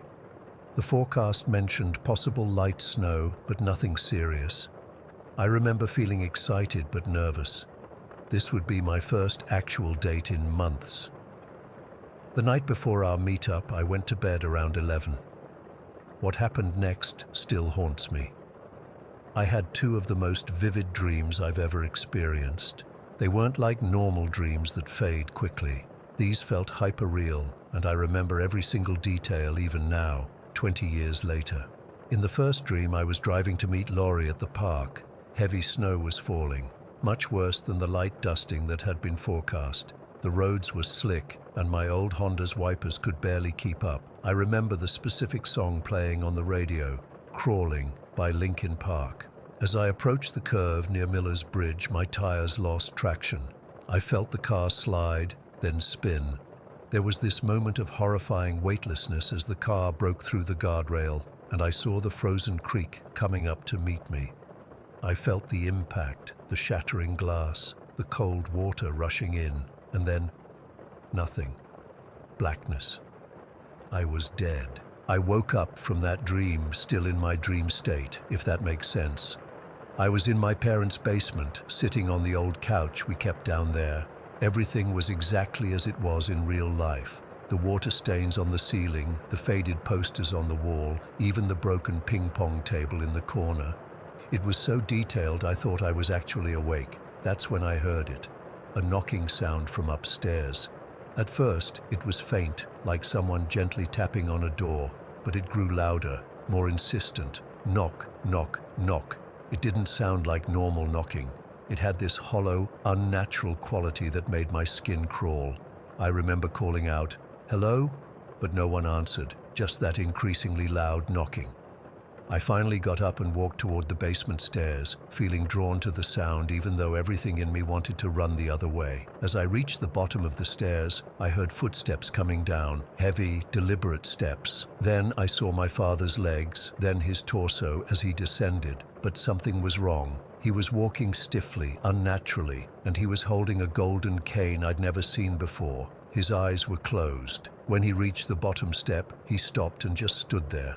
I remember saying, "Dad," in this small, terrified voice. That's when his eyes snapped open, and they were glowing red. Not like cartoon red, but like embers, with this internal light that no human eyes should have. He opened his mouth, and the sound that came out, I still can't adequately describe it. It was like static and screams of fear mixed together, or like a demon speaking through a broken speaker. It wasn't words, just this horrible noise that seemed to vibrate through my entire body and made my teeth hurt. That's when I actually woke up, gasping and drenched in sweat. My heart was pounding so hard I could feel it in my throat. I looked at the clock, 3:17 in the morning.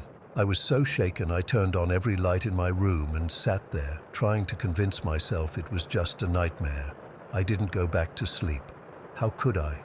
Those dreams felt like warnings, not just random nightmares. They had this weight to them, this reality that normal dreams don't have. I sat at my desk until morning, jumping at every sound. When my mom knocked on my door around 8 to ask if I wanted breakfast, I nearly jumped out of my skin. I went downstairs, tried to act normal, but I couldn't shake the feeling of dread that had settled over me. My date with Laurie was scheduled for 2 that afternoon. As the morning wore on, I became increasingly anxious. I kept looking out the window, checking for snow. even though the sky was clear. I couldn't stop thinking about that car crash dream, about dying on my way to meet this woman. By noon, I'd made up my mind, call it superstition or intuition, but I decided to cancel the date. I found Laurie's number and called, rehearsing my excuse about feeling sick. The phone rang 3 times and then a man answered, not a woman, a man with a deep, gruff voice. "Hello?" he said. I was confused. Is Laurie there?" There was a pause. "Who's this?" he asked, his tone suddenly suspicious. "It's Mitchell," I said. "I'm supposed to meet Laurie today." Another pause, longer this time. "I'm Laurie's husband," he said slowly. "What exactly are you supposed to be meeting my wife for?" My blood went cold. Husband? She'd told me she was divorced. I panicked and hung up immediately, my hands shaking so badly I nearly dropped the phone. Less than 5 minutes later, my phone rang. It was Laurie's number. I almost didn't answer, but something compelled me to. "Hello?" I said cautiously. What came next was a torrent of screaming and crying. Laurie was hysterical, saying I'd ruined her life, that her husband now knew everything, that I had no right to call their home. Her voice wasn't the soft, sweet one I'd heard on our previous calls. It was harsh, manic, unhinged. "You were supposed to come to the park," she kept screaming. "Why did you have to call? Why?" I hung up, thoroughly shaken. My phone immediately started ringing again, but I didn't answer. After the 5th call, I unplugged the landline. This was before I had a cell phone, thankfully. I sat there for a long time, trying to process what had happened. The divorced woman I'd been talking to was actually married. She'd been planning to meet me in a secluded park in the middle of winter, and she was furious, not embarrassed or apologetic, that her husband had found out. My mind started racing through all our conversations, all the things she'd said about herself. How much of it was lies? What exactly had she been planning to do at that park? Why was she so angry that I'd called instead of just showing up? I needed fresh air. I grabbed my jacket and stepped outside onto the porch. That's when I felt it, a cold wetness on my face. I looked up and small white flakes were starting to fall from the sky. Snow, just like in my dream. I stood there, watching the snow begin to accumulate, feeling a chill that had nothing to do with the temperature. The forecast had only called for a slight chance of flurries, but this was already coming down steadily. By evening, it had turned into the worst snowstorm our town had seen in 5 years. The roads were exactly as treacherous as they'd been in my dream. I never heard from Laurie again. I deleted my dating profile that same day. A week later, I was at the grocery store when I overheard 2 police officers talking about a man who'd been robbed and assaulted at Oak Ridge Park. They didn't mention any names, but they did say the victim had gone there to meet a woman he'd met online. I've spent years trying to rationalize those dreams. Maybe my subconscious picked up on warning signs I consciously missed. Maybe it was just coincidence that it snowed heavily that day.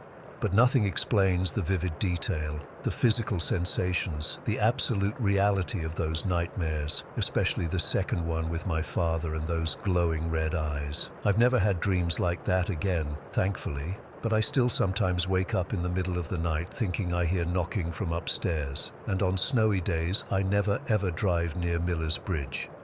I don't know if those dreams were prophetic or supernatural warnings, but I'm certain they saved me from something terrible that day in Maplewood. Some dangers you can see coming, others might only reveal themselves in nightmares. Story 17. I still get chills thinking about what happened that night. It's been over 20 years, and I've never talked about it outside our friend group, but I need to get this off my chest because it still haunts me. Back in 2002, I was a senior in high school living in Bucks County, Pennsylvania. Our town was small, the kind where everyone knows everyone's business and teenagers have to make their own fun. My friends and I would often drive around looking for weird spots, abandoned places, or just somewhere to hang out away from our parents. One Friday night in October, my buddy Ryan suggested we check out Gravity Hill near New Hope. I'd heard about it from other kids at school. Supposedly, if you put your car in neutral at the bottom of this particular hill, ghostly forces would push it uphill. The story went that there was a terrible accident there years ago when a car stalled on train tracks and got hit. The spirits of those who died were supposedly still there, pushing cars to safety so nobody else would meet the same fate. It sounded like bullshit to me, but I was bored and looking for something to do. There were 6 of us that night: me, James, Ryan, his girlfriend Melissa, my friend Dante, and 2 other girls from our school, Amber and Katie. We took 2 cars since we couldn't all fit in one. I drove my dad's old Buick with Dante and Katie, while Ryan took Melissa and Amber in his Honda Civic. We met up at the Wawa off Route 32 around 10:30 that night. Ryan had printed out directions from some website about local haunted places. The spot was apparently near Washington's Crossing Park, down some back roads. "You sure you know where we're going?" I remember asking Ryan as we stood in the parking lot. "Yeah, man, it's not far. Just follow me," he said, folding the paper and shoving it in his pocket.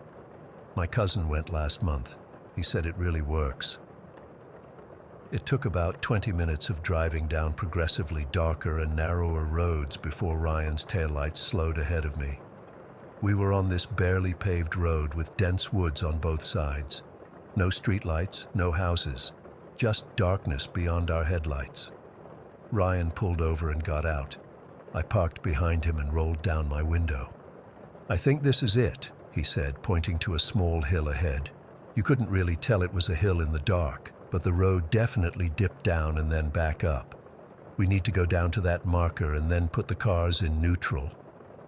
There was this weird energy in the air. I'm not usually the superstitious type, but something felt off. Maybe it was just the power of suggestion, or the fact that we were in the middle of nowhere at almost midnight, but I had goosebumps. We drove down to the bottom of the hill where there was a small reflective marker on the side of the road.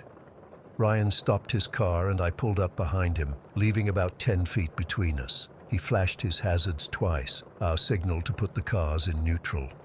I shifted into neutral and immediately felt something strange. The car started moving backward at first, which made sense because of the slight downward slope, but then it stopped for a second or two before slowly beginning to roll forward. "Holy shit," Dante said from the back seat. "We're going uphill." Katie grabbed my arm. "Are you sure you're not pressing the gas?" "I swear I'm not," I said, showing her my foot was nowhere near the pedal. "Look at the RPMs." The needle was steady, proving the engine wasn't engaged. We were definitely moving uphill, slowly but steadily. No engine, no gas, just rolling up against gravity. I felt the hairs on my neck stand up. Ryan's car was doing the same thing ahead of us. After about 100 feet, the effect stopped, and both cars came to a halt. Ryan flashed his hazards again, and we all got out. "That was insane," Melissa was saying as we gathered between the cars. "Did you feel that? It felt like someone was pushing us." Everyone was talking over each other, a mix of excitement and nervousness. I remember looking around at the dark woods surrounding us and feeling exposed. There were no other cars, no houses visible, nothing but trees and this weird-ass road. "We should try it again," Ryan suggested, but Katie and Amber were already shaking their heads. "I'm freaked out enough," Katie said. "Can we just go?" We agreed to head back, but Ryan mentioned there was a back road that connected to the main route. "It's quicker than going back the way we came," he explained. "It intersects with the main road just past that farm we passed." I wish we'd just turned around and gone back the way we came. We got back in our cars, Ryan leading the way again. The back road was even narrower, barely wide enough for one car, with tall grass on either side occasionally brushing against my dad's Buick. We'd been driving for maybe 5 minutes when my radar detector suddenly went crazy. I had this old radar detector mounted on my dashboard. It was my dad's way of making sure I didn't get speeding tickets, but we were in the middle of nowhere. There was no way there were cops out here with speed traps at midnight. "What the hell?" I muttered, reaching to turn it down when I heard screaming from Ryan's car ahead of me. I hit the brakes instinctively, and that's when I saw it. To our right was an old farmhouse, dark except for a single light in what looked like a kitchen window. Next to it was an open field. Standing at the edge of the field, illuminated only by our headlights, was what I initially thought was a scarecrow, but scarecrows don't move. This thing was about 6 feet tall, human-shaped, but wrong somehow. It was too thin, too dark, like a silhouette cut out of the night itself, and it wasn't standing on the ground anymore. It was hovering, moving alongside my car. "James," Katie's voice came out in a whisper. "What is that?" Before I could answer, Dante started yelling from the back seat. "Go! Fucking drive, man! Go!" The figure was gliding parallel to us now, about 10 feet away. No legs moving, no walking motion, just smoothly keeping pace with my car, even though I'd started moving again. Then its arms, if you could call them that, began to stretch. Not like a person reaching out, but like the limbs were literally extending, growing longer, reaching toward my car, toward the back window, toward Dante. "Roll up the windows!" Katie screamed, even though they were already up. "Oh my God, it's trying to get in." My radar detector went off again, this time with a different, higher-pitched sound I'd never heard before. I floored it. The Buick's engine roared as we shot forward, tires kicking up gravel. I was doing 70 on a road meant for 30, swerving around curves, barely keeping control. Ryan's taillights were just visible ahead, also speeding away. I kept checking my rearview mirror, expecting to see that thing still following us, but there was nothing but darkness. Dante was hyperventilating in the back seat. Katie was crying, curled up against the passenger door. We didn't stop until we reached a small parking lot by a bridge, several miles away. Ryan's car was already there, hazards on. The three of them were standing outside, huddled together. They looked as terrified as we felt. As soon as I parked, Dante was out of the car, bent over like he was going to throw up. Katie ran to Amber, the two of them hugging each other, both crying. "Did you see it?" Ryan asked, his face pale, eyes wide. "Tell me you saw it too." "The scarecrow thing," I said, my voice shaking. "By the farmhouse." "It wasn't a scarecrow," Melissa said, her voice barely audible. "It was, I don't know what it was." "It followed your car," Ryan said. "We saw it from ahead. It was like gliding next to you guys." "It was trying to reach into the car," Dante finally spoke, his voice hoarse. "It was reaching for me. I felt cold, like it was already touching me, even through the glass." We compared what we'd seen. All 6 of us had witnessed the same thing. This impossible shadow figure that moved without walking, that reached with arms that seemed to stretch beyond what was physically possible. We'd all felt the same overwhelming sense of malice, of wrongness. Was it mass hysteria? Some shared hallucination brought on by the spooky stories and the strange experience at Gravity Hill? I've tried to rationalize it that way for years, but it doesn't explain my radar detector going off. It doesn't explain how we all saw the exact same thing, down to specific details we couldn't have coordinated. We never went back to Gravity Hill. We barely even talked about it after that night. Within our friend group, it became this unspoken thing, this experience we all shared but couldn't explain. Sometimes at parties years later, if we'd had a few drinks, someone might ask, "Remember that night?"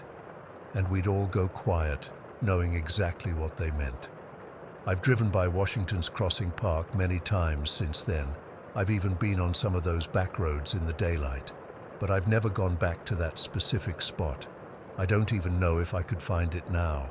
Whatever was out there that night, whether it was some kind of atmospheric phenomenon, a shared delusion, or something else entirely, I still feel it sometimes, in dreams. In that moment right before I fall asleep, the image of that dark figure hovering alongside my car, reaching in with arms that moved in ways arms shouldn't move. I still have my dad's old Buick, and sometimes when I'm driving alone at night, I swear I can see something in my peripheral vision just outside the passenger window, just gliding along, keeping pace. Worst story. 18. I still get chills thinking about what happened that night. It's been almost 2 years, but it feels like yesterday. I've tried to explain it to friends, but they either think I'm making it up or they get all weird and don't want to talk about it anymore. I figured maybe writing it down would help, and maybe someone here has experienced something similar. So this happened in Millerville, where I live with my mom and my son Tommy, who was 7 at the time. It's one of those small towns where nothing ever happens. A few thousand people, one main street. Everybody knows everybody's business. You know the type. It was a Friday night in November, and I was exhausted from working double shifts all week at the hospital, where I'm a nurse's aide. Tommy had been asking for pizza all day, so I finally gave in around 8:30. I remember the time because I was worried Little Caesars would close before we got there. The weather was miserable, cold rain, the kind that seeps into your bones. I parked right in front of the store, left the car running for the heat, and told Tommy to stay put while I ran in to grab our order. He was playing some game on my phone and barely looked up when I told him I'd be right back. I was only inside for maybe 5 minutes. The place was empty except for the teenage cashier who looked like he'd rather be anywhere else. I paid, grabbed our pizza, and headed back to the car. When I got in, Tommy was sitting completely still, staring at me with these huge eyes. At first, I thought he was just being dramatic because I'd taken too long or something, but then I noticed his hands were shaking. "Who's the lady in the back window?" he asked me, his voice weirdly calm. I remember feeling this immediate chill run through me, even though the car heater was blasting. "What lady, honey?" I asked, trying to sound normal while I glanced in the rearview mirror. "The old lady. She's looking at us through the back window." I turned around completely, scanning the parking lot, the sidewalk, everywhere. There was nobody there, just empty parking spaces and rain. "There's nobody there, Tommy," I said, trying to laugh it off. Maybe it was just a reflection or something. He shook his head slowly, still staring at me with those big eyes. "No, Mom, she's right there. She's old and she's wearing a blue sweater with flowers on it. She's looking at me." I felt my stomach drop. Tommy's description. It sounded exactly like something my grandmother used to wear. But my grandmother had died when Tommy was only 4, and they hadn't spent much time together. He couldn't possibly remember details like that. "Tommy, are you sure?" I asked, turning around again and still seeing absolutely nothing. "She's gone now," he said, looking down at the phone again. "But she was there. She was smiling at me." I tried to brush it off, started the car, and pulled out of the parking lot, but my hands were shaking so bad I could barely grip the steering wheel.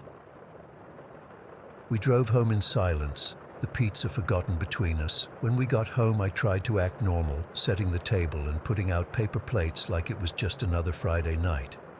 But I kept thinking about what Tommy had said and how specific the description was. While we were eating, I casually asked, "Hey Tommy, that lady you saw, did she remind you of anyone?" He shrugged, mouth full of pizza. "I don't know, maybe Grandma Rose, but I don't really remember what she looked like." Grandma Rose was my mother, who had passed away 3 years earlier. Tommy was right. He'd been too young to really remember her clearly. But that blue sweater with the embroidered flowers, that had been her favorite. She wore it all the time, even in the nursing home at the end. I didn't push it that night. Tommy seemed to have already moved on, asking if he could watch TV after dinner, but I couldn't shake the feeling that something wasn't right. This reminded me of what happened with Grandpa John a few years back. John wasn't actually my grandfather. He was an elderly patient I'd bonded with at the nursing home where I worked. He had no family, and we got close. When the facility was closing down, I couldn't bear the thought of him being transferred somewhere unfamiliar, so I arranged for him to move into our spare room. John lived with us for almost 8 months before his COPD finally took him. He was the sweetest man, always had candy for Tommy, and would watch old westerns all day long. Gunsmoke was his absolute favorite. He'd sit in his recliner by the window and laugh at the same episodes over and over. About a week after John passed, the weirdest stuff started happening in the apartment next door where my parents lived. My dad called me one afternoon sounding rattled, which was unusual for him. He and my mom had gone grocery shopping, and when they came back, the TV was on, playing Gunsmoke. They swore they'd turned it off before leaving. Dad brushed it off as forgetfulness, but then it happened again 2 days later. This time, they were both certain the TV had been off. They actually unplugged it before going out, just to be sure. When they came home, it was plugged in and on, tuned to John's favorite channel. That's when they called me, freaked out. I went over there immediately, and while we were talking about it in the kitchen, the downstairs neighbor, Mrs. Winters, knocked on their door. "Could you please tell John to stop rolling around on the floor at night?" she asked, looking annoyed. "The ceiling creaking is keeping me up." My dad went pale. John died 2 weeks ago," he told her. Mrs. Winters looked confused, then embarrassed. "I'm so sorry for your loss," she said. "But I've been hearing someone moving around up here every night and the doors slamming. I thought maybe you had a guest." My parents moved out the next month. They said they kept seeing shadows moving in the hallway, hearing footsteps when they were alone. My mom swore she saw a figure sitting in the living room chair where John used to sit when he'd visit them. I never really believed their stories. I thought grief was making them imagine things. But after what happened with Tommy that night at Little Caesars, I wasn't so sure anymore. The week after the incident at Little Caesars, I started noticing strange things myself. Nothing major at first, just little things out of place. Tommy's toys arranged differently than I remembered. The TV turned to channels we never watched. The smell of my grandmother's perfume in the bathroom sometimes. Then one night, I woke up around 3 in the morning with that feeling someone was watching me. You know that sensation, when the hair on your arms stands up and your whole body goes on alert? I lay perfectly still, trying to convince myself it was nothing, when I heard it. The soft creak of floorboards, like someone was walking very slowly from my bedroom door toward my bed. I wanted to scream, to jump up and run, but I was frozen. I just lay there, eyes squeezed shut, heart pounding so hard I thought it might explode. The footsteps stopped right beside my bed. I could feel something standing there looking down at me. Then I felt it. A cold hand lightly brushing my hair, like my grandmother used to do when I was sick as a child. I must have passed out from fear, because the next thing I knew, my alarm was going off, and it was morning.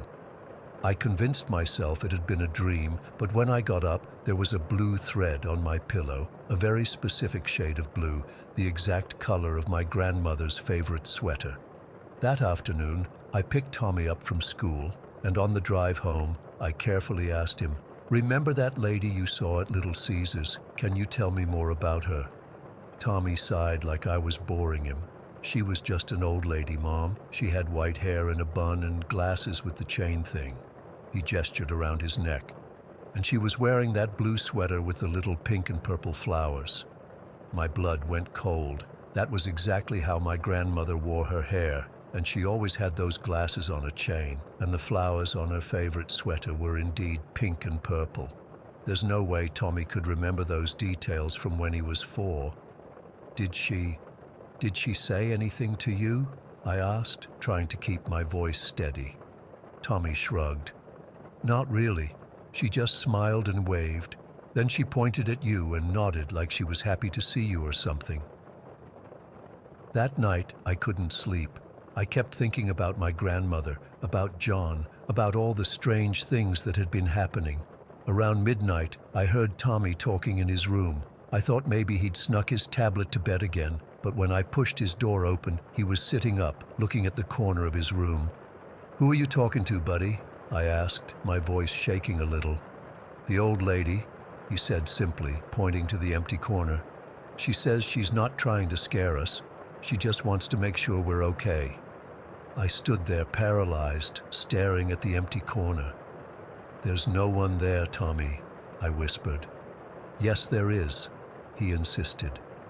"She's right there. She says she's your Grandma Rose, and she's sorry she couldn't say goodbye before she went to heaven." Then he tilted his head like he was listening. "She says to tell you the music box is in the attic, not lost." My legs nearly gave out. When my grandmother died, I'd been devastated because I couldn't find the music box she'd promised to give me. It played Somewhere Over the Rainbow and had been her mother's. We'd searched everywhere, but it never turned up. "Tommy, that's not funny," I said, my voice cracking. "I'm not being funny," he said, frowning at me. "That's what she's saying." He looked back at the corner. "She's going now. She says not to worry. She's watching over us." Then he yawned and lay back down, pulling his blanket up. "She's gone." he mumbled, already half asleep. The next day, I went up to our building's shared attic storage area, a place I'd never bothered to check when looking for the music box. In the back corner, behind some old Christmas decorations, was a box labeled Rose Keepsakes. Inside, nestled in tissue paper, was my grandmother's music box. I sat there on the dusty attic floor, holding it, unable to process what was happening. When I wound it up and the first notes of Somewhere Over the Rainbow tinkled out, I broke down completely. That was 6 months ago. The visits from my grandmother seem to have stopped, or at least Tommy doesn't mention seeing her anymore. Sometimes I still wake up feeling like someone's in my room, but it doesn't frighten me now. Sometimes I even whisper, "Good night, Grandma," before I fall asleep. I still don't know what to make of all this. Was it really my grandmother's ghost that Tommy saw that night at Little Caesars? Was she somehow watching over us? And what about John? Was he really haunting my parents' apartment? I've always been skeptical about ghosts and the afterlife, but now I just don't know.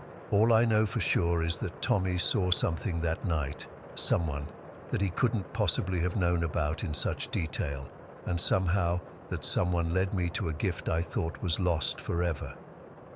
Story 19. I never believed in ghosts. Not really. I was always the rational one, the person who'd laugh at ghost stories around campfires and roll my eyes at those paranormal TV shows.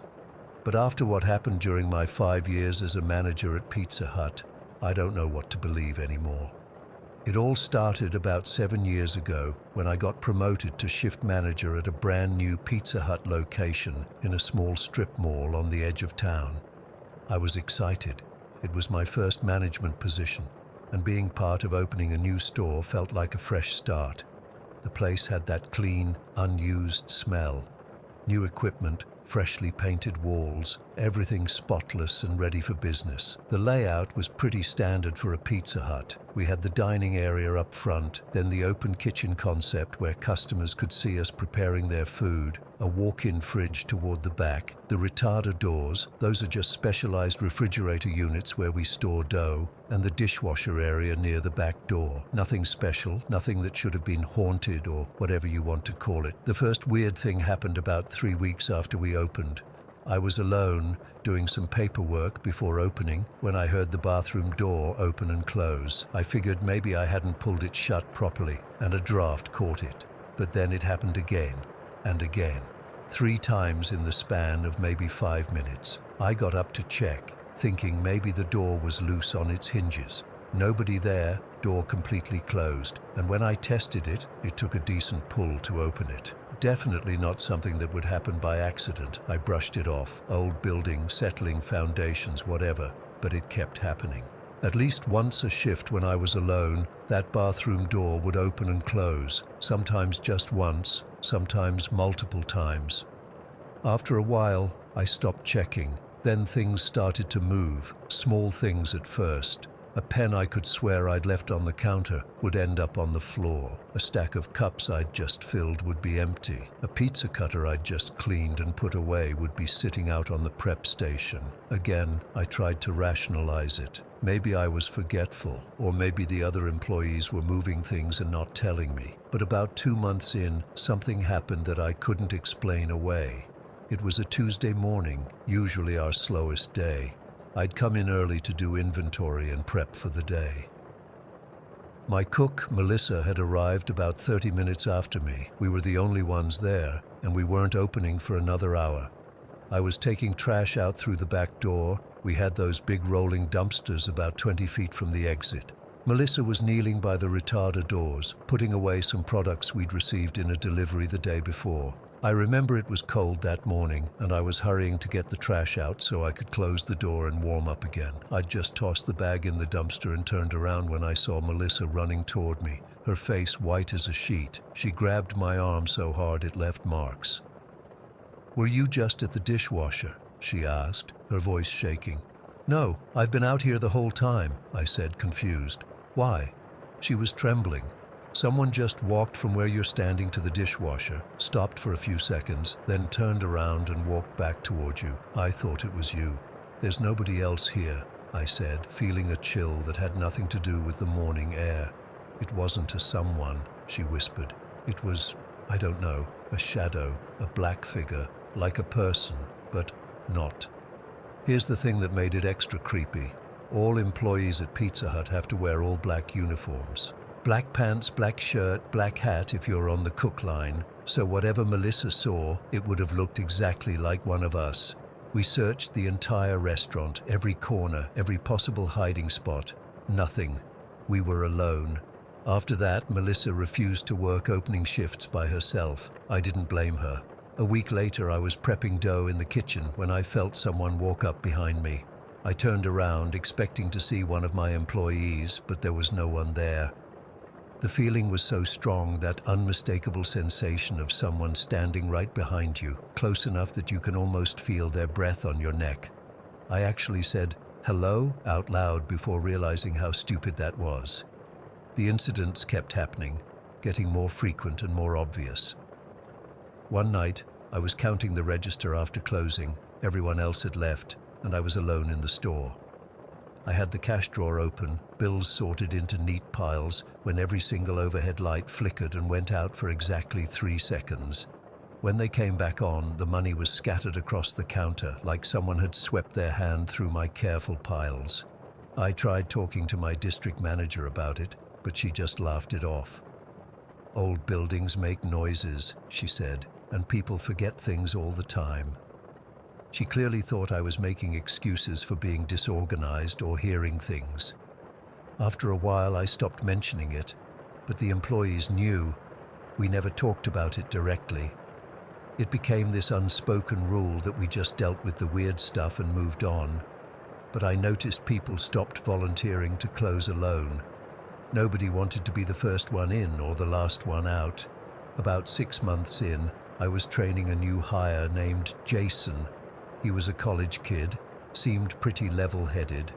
I hadn't mentioned anything about the strange occurrences. I didn't want to scare him off before he even started. We were in the back, and I was showing him how to operate the dish machine when he suddenly froze, staring over my shoulder. "Is that your manager?" he asked. I turned around. Nobody there. "What did you see?" I asked, trying to keep my voice casual. "Someone in all black just walked past the doorway," he said. I assumed it was another employee. Jason quit 3 days later, said the job wasn't a good fit. He wasn't the last one. The next really bad incident happened about a year into my time there. I'd been promoted to general manager by then, which meant even more closing and opening shifts. One night, I was doing the final walkthrough before locking up. It was around 11:30, and I was exhausted after a busy Friday. I'd checked the bathrooms, the dining area, and was making one last sweep of the kitchen when I heard footsteps behind me, clear as day, the squeak of non-slip shoes on the tile floor. I spun around, half expecting to see one of my employees who had come back for something they'd forgotten. Instead, I saw a dark figure dart from the walkway into the walk-in fridge. It was so fast, just a blur of movement, but unmistakably person-shaped. My first thought was that someone had broken in and was hiding, maybe planning to rob us after I left. I grabbed a pizza cutter, not much of a weapon I know, but it was the closest thing, and cautiously approached the walk-in. The door was closed, but I'd been in there 10 minutes earlier, so someone must have opened and closed it. I took a deep breath, yanked the door open, and flipped on the light. Empty, completely empty, except for our food inventory. I checked behind every shelf, every box. Nobody could have been in there without me seeing them, and there was no other exit, just the one door I was standing in front of. I ran out of there so fast I forgot to lock up properly. Had to drive back 15 minutes later when I realized, and spent the whole time sitting in my car, working up the courage to go back in. I did the fastest lockup in history that night. After about 2 years, corporate decided to relocate our store to a bigger location about 3 miles away. I thought maybe the weird stuff would stop. New building, fresh start. I was wrong. If anything, it got worse. The new location had a bigger kitchen, more storage areas, more places for things to go missing or for shadows to dart around corners. The bathroom door still opened and closed on its own. Items still moved when no one was looking. And that black figure, whatever it was, seemed to follow us. Multiple employees reported seeing someone in the peripheral vision, always in our black uniform, always just out of clear sight. We'd be in the middle of a rush, and I'd call out to someone I thought was walking past, only to find out they were on the other side of the kitchen. One time, and this still gives me chills, I was in the office counting the safe. It was after hours, and I was the only one in the building. The office had those sliding windows that look out into the kitchen, and I had them partially open for airflow. I heard a noise and looked up just in time to see what looked like a person in our black uniform walk straight past the window. I actually called out my assistant manager's name, thinking maybe she'd come back for something. When there was no answer, I got up and checked the kitchen. All the lights were still off exactly as I'd left them. The front door was locked. The back door was alarmed and would have sounded if anyone had entered. I was alone, or I should have been. By year 3, I started requesting transfers to different locations, not because of performance issues. Our store was actually doing really well, but because I couldn't handle the constant feeling of being watched. Corporate approved my transfer to a location across town. Different building, different team, same chain, same haunting. It didn't matter where I went. Over the next 2 years, I worked at 4 different Pizza Hut locations in our city, and at every single one, the same things happened. The bathroom doors, the moving objects, the black figure that wasn't there when you turned to look directly at it. I finally quit after 5 years. The final straw was when I was closing alone, something I rarely did anymore, and I was mopping the kitchen floor. I felt that familiar presence behind me, stronger than ever before. The hairs on my neck stood up, and I had that overwhelming certainty that someone was standing right behind me, close enough to touch. I didn't want to turn around. I didn't want to see what had been haunting me for 5 years. But I did, and for just a split second, so brief I've spent years wondering if I imagined it, I saw it clearly. A black silhouette, human-shaped but with no features, no face, just darkness in the shape of a person, standing less than a foot away from me. I dropped the mop and ran, left everything, the store unlocked, the lights on, the safe open. I called my district manager from my car, hands shaking so badly I could barely hold the phone, and told her I quit. I've never set foot in a Pizza Hut since. Sometimes I drive past one of the locations where I worked, and I wonder if whatever it was is still there, walking around in the shape of an employee, moving things, opening doors, standing behind people when they think they're alone. I don't know what it was. I don't know why it seemed to follow me from store to store. Was it attached to me, to the company somehow? Was it ever actually there at all? Or was it some kind of shared hallucination brought on by stress and late nights? All I know is that I can't look at a Pizza Hut sign without feeling that familiar dread, that certainty that something is standing right behind me, watching and waiting. Story 20. I still can't believe I'm writing this. I've been debating whether to share this experience for months, but I need to get it off my chest. Maybe someone here has gone through something similar and can help me make sense of what happened. Back in early 2020, just before the pandemic hit full force, my family stumbled upon what seemed like the deal of a lifetime. We're a big household. Me, my parents, my older sister Emma, my dad's parents, and our 3 dogs. Lisa, German Shepherd, who thinks she's a lap dog, and Tina and Maria, our chocolate labs who are basically twins.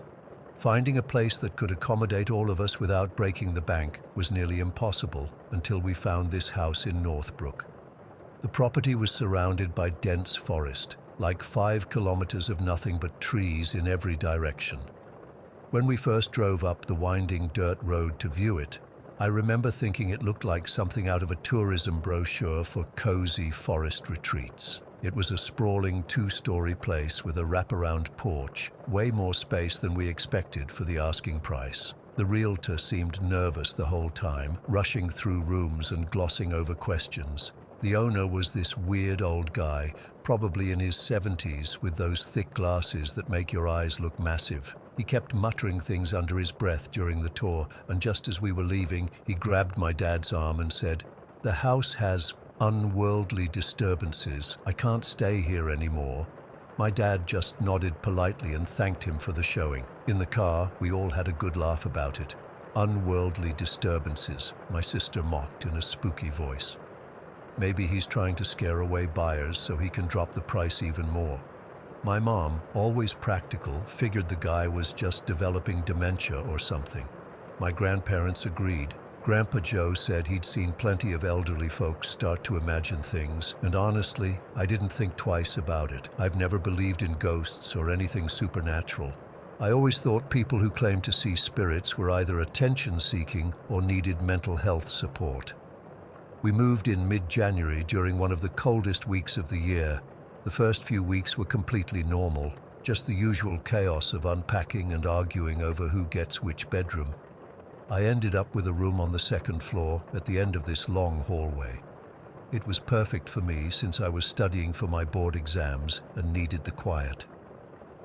Fast forward to February 12th. My cousin was getting married in a city about 3 hours away, and the whole family was planning to attend. The ceremony was on the 13th, with a reception the next day, so they'd be gone for 3 nights. I was in the middle of my exam prep and couldn't afford to lose study time, so I volunteered to stay behind with the dogs. "Are you sure you'll be okay alone?" Mom asked for the 100th time as they were loading up the cars. "I'm 22, not 12, I reminded her. "Plus, I have the dogs. We'll be fine." My sister gave me a hug before leaving. "Don't throw any wild parties while we're gone," she joked. If only she knew how boring I actually was. My idea of excitement was ordering pizza and watching documentaries. They left around noon that day. I remember standing on the porch waving goodbye as both cars disappeared down the long driveway, feeling that strange mix of relief and loneliness you get when suddenly left in total silence. The dogs were whining a little, confused about why everyone was leaving, but they calmed down once I gave them treats. I spent the afternoon studying in the living room with the dogs sprawled around me. It was peaceful, just the sound of pages turning and the occasional dog snore. Around 6 in the evening, I decided to take a break and make dinner. I'm not much of a cook, so I just heated up some leftover pasta and ate it while watching Netflix on my laptop. That's when I first noticed something odd.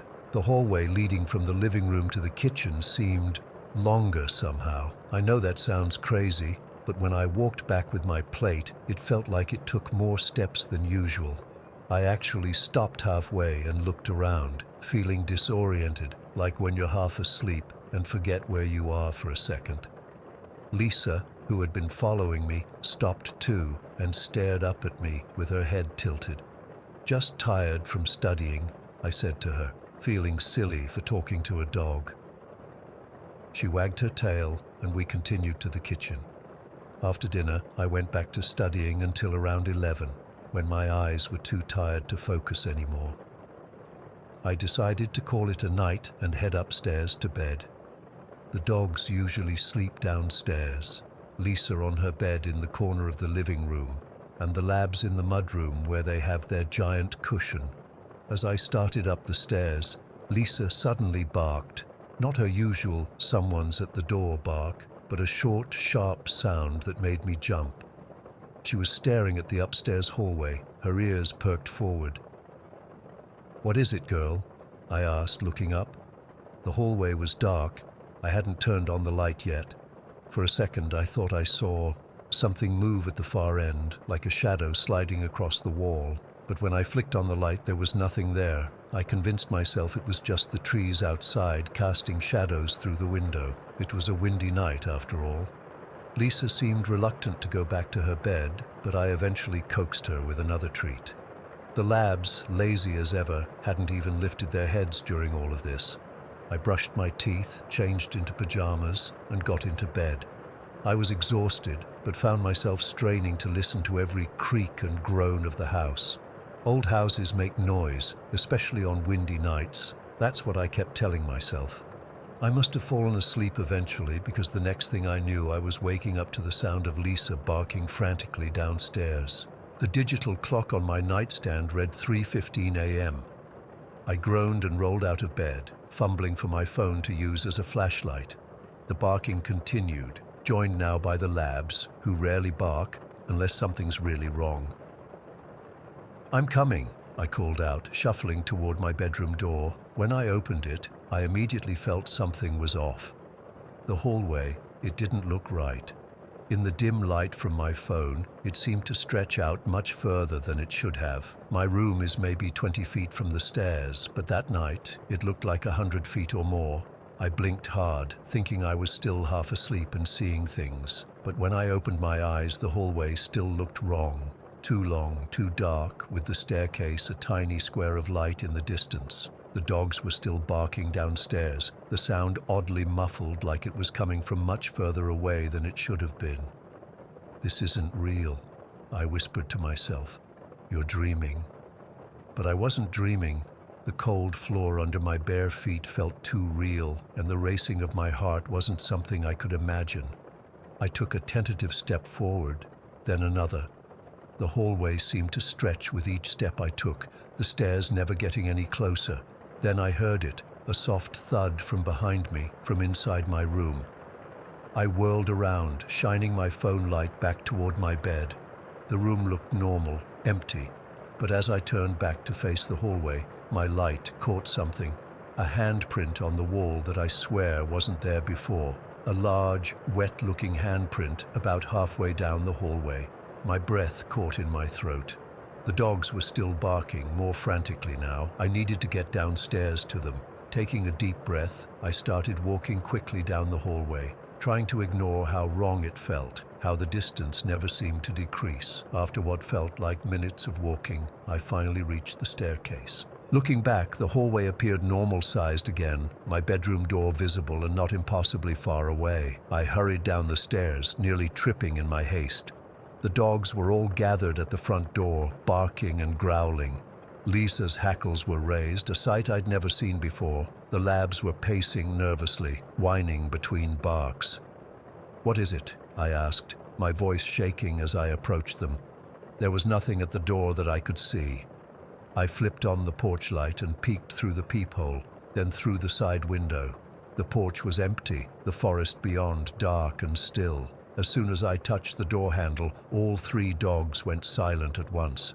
The sudden quiet was more terrifying than the barking had been.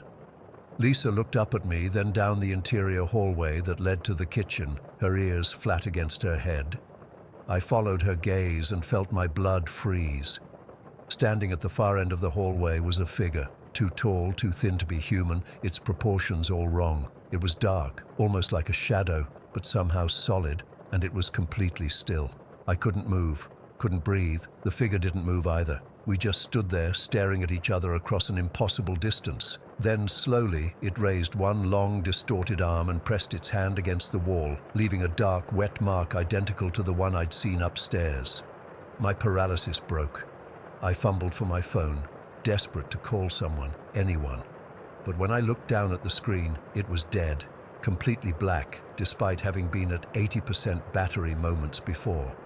When I looked back up, the figure was closer, halfway down the hallway now, though I hadn't seen it move. Its form seemed to flicker, like bad reception on an old TV. The dogs were pressed against my legs, trembling but silent. I backed away, pulling the dogs with me toward the living room. My mind was racing, trying to make sense of what was happening. There had to be a rational explanation, a break-in, a hallucination from stress and lack of sleep, anything but what it appeared to be. The living room felt safer somehow, with its familiar furniture and the large windows letting in faint moonlight. I huddled on the couch with all 3 dogs crammed around me, staring at the entrance to the hallway, waiting. Minutes passed, or maybe hours. I lost track of time completely. The figure didn't appear in the living room doorway. Eventually, the sky outside began to lighten slightly with pre-dawn gray. I must have dozed off because I jerked awake to the sound of Lisa growling. The hallway had changed again. From where I sat on the couch, I could see that it now twisted at an impossible angle. The walls seeming to breathe in and out like they were alive. Dark handprints covered every surface, floor to ceiling, and standing in the center was not one figure but several. All with the same wrong proportions, all perfectly still. I couldn't stay in the house any longer. Still in my pajamas, I ran to the front door, the dogs right behind me. My hands were shaking so badly I could barely turn the deadbolt. When the door finally swung open, I nearly fell onto the porch in my hurry to get out. The early morning air was freezing, but I barely felt it. I ran to my car, the dogs piling into the back seat as I fumbled with the keys. As I was about to get in, something made me look back at the house. Every window was filled with those figures, watching me, and in the upstairs window, my bedroom window, one of them raised its hand and pressed it against the glass, leaving that same dark mark. I drove straight to the nearest gas station about 20 minutes away and waited there until my phone mysteriously turned back on around 7 a.m. I called my parents, told them I wasn't feeling well and was going to a friend's place. I couldn't bring myself to tell them what happened. When they returned 3 days later, everything in the house was normal. No extended hallways, no handprints, no figures. They didn't believe me when I tried to explain what happened. How could they? It sounds insane even as I type this out. We still live in that house. I've never been alone there again. I make sure of that.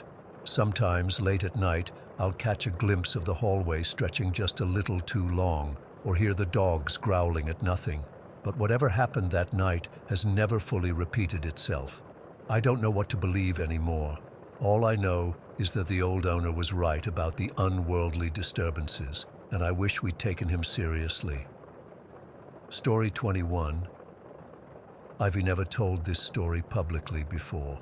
It's been 30 years and I can still see her when I close my eyes, every detail crystal clear like it happened yesterday. I'm not looking for explanations anymore, just sharing what happened to me when I was 9 years old in our old farmhouse in rural Vermont.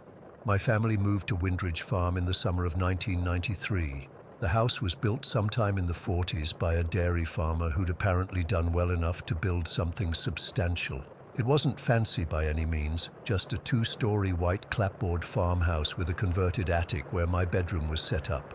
I loved that attic room. It had sloped ceilings with exposed beams, a small round window that looked out over the apple orchard, and just enough space for my twin bed, a desk, and all my toys. Mom had painted the walls light blue, and Dad installed these little track lights along the ceiling beams so I could read at night. The thing about living in rural Vermont is how dark it gets at night. Not the kind of dark you get in suburbs where there's always some streetlight glow. This was complete darkness, so black you couldn't see your hand in front of your face if all the lights were out, the kind that swallows everything. That's important to understand for what happened. I'd been having trouble sleeping that particular night, October 12th. I remember the date because it was 2 days after my birthday, and I was still riding the excitement of turning 9 and getting my first real bike. It was unusually warm for October, and I was restless, tossing and turning. For some reason, I decided to flip around in my bed. Normally, I slept with my head near the small round window and my feet pointing toward my bedroom door. That night, I switched directions, putting my head at the foot of the bed, facing out into my room rather than toward the window. I don't know why I did this, just one of those random kid decisions. I finally drifted off to sleep around 10 o'clock. I woke up suddenly, not the gradual waking where you're half aware of your surroundings. This was an instant, complete consciousness. My eyes snapped open, and I knew immediately something was different. My room was bathed in this soft, pulsing cyan light. Not blue exactly, but that greenish-blue color, like the glow of old computer screens. It filled the entire room, casting no shadows, which struck me as odd even then. The light seemed to come from everywhere and nowhere at once. I wasn't scared at first, just confused. I thought maybe Dad had installed a new nightlight or something while I was sleeping. Then I looked up. Floating about 3 feet above the center of my bed was an old woman. I mean, really old, probably in her 80s, with wispy white hair that moved slowly around her head like she was underwater. She wore what looked like an old-fashioned nightgown, the kind with lace at the collar and cuffs. But here's the thing, she was the source of the light. Her entire body and nightgown were glowing that same cyan color, translucent enough that I could see the ceiling beams through her. I froze, not out of fear but out of complete shock. She was just hovering there, her body and clothing swaying gently like they were suspended in water. Her face was deeply lined with hollow cheeks and thin lips, but her eyes, they were intense and clear, looking directly into mine. The weirdest part, I wasn't scared, not even a little bit. I should have been terrified. I mean, there was a freaking glowing old lady floating above my bed in the middle of the night. But instead, I felt this strange sense of calm, almost like I recognized her, though I'm certain I'd never seen her before. I remember thinking very clearly, this is really happening. It wasn't a dream. I pinched my arm to check I could move freely, no sleep paralysis or anything like that. I even sat up in bed, and as I did, she remained in place, floating above where I had been lying. The woman didn't speak. She didn't reach out or make any movement toward me. She just looked at me with this expression that I can only describe as peaceful recognition, like she knew exactly who I was and was checking in on me. The cyan light pulsed gently, getting slightly brighter and then dimmer in a rhythm that reminded me of breathing. The temperature in the room didn't change, no cold spots or anything like they talk about in ghost stories. If anything, there was a subtle warmth emanating from her. I remember looking at my digital alarm clock. It read 3:17 in the morning. The red numbers looked strange in the cyan glow, almost purple where the lights mixed. I don't know exactly how long we stayed like that, me sitting up in bed, her floating above it. It could have been 30 seconds or 5 minutes. Time felt stretched and compressed all at once. Then, without warning or dramatic effect, she began to fade. Not like in movies where ghosts disappear in a flash or swirl away. She simply became less and less visible, the cyan light dimming gradually until both she and the light were gone, and my room was back to its normal darkness. It happened so smoothly that I almost expected her to reappear, like she'd just stepped through some invisible door and might step back. I sat there in the dark for what felt like hours, though my clock showed only minutes had passed. I kept waiting for the fear to hit me, for the realization that I should be terrified to sink in, but it never came. Instead, I felt this profound sense of having experienced something important, something meant specifically for me, though I couldn't understand why or how. Eventually, I laid back down, still facing out into the room rather than toward the window, half hoping she might return.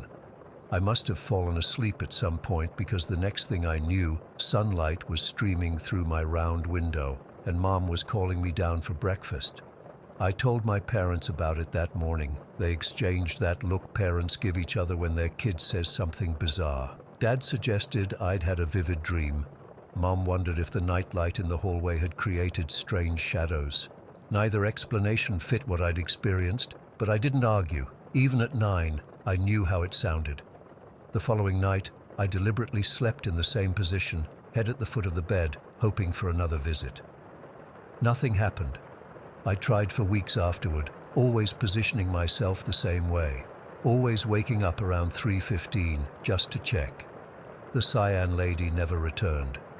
We lived in that farmhouse for 7 more years before moving to Massachusetts for Dad's job. During that time, I became obsessed with the history of the house, convinced that if I could figure out who had lived there before us, I might discover the identity of my glowing visitor.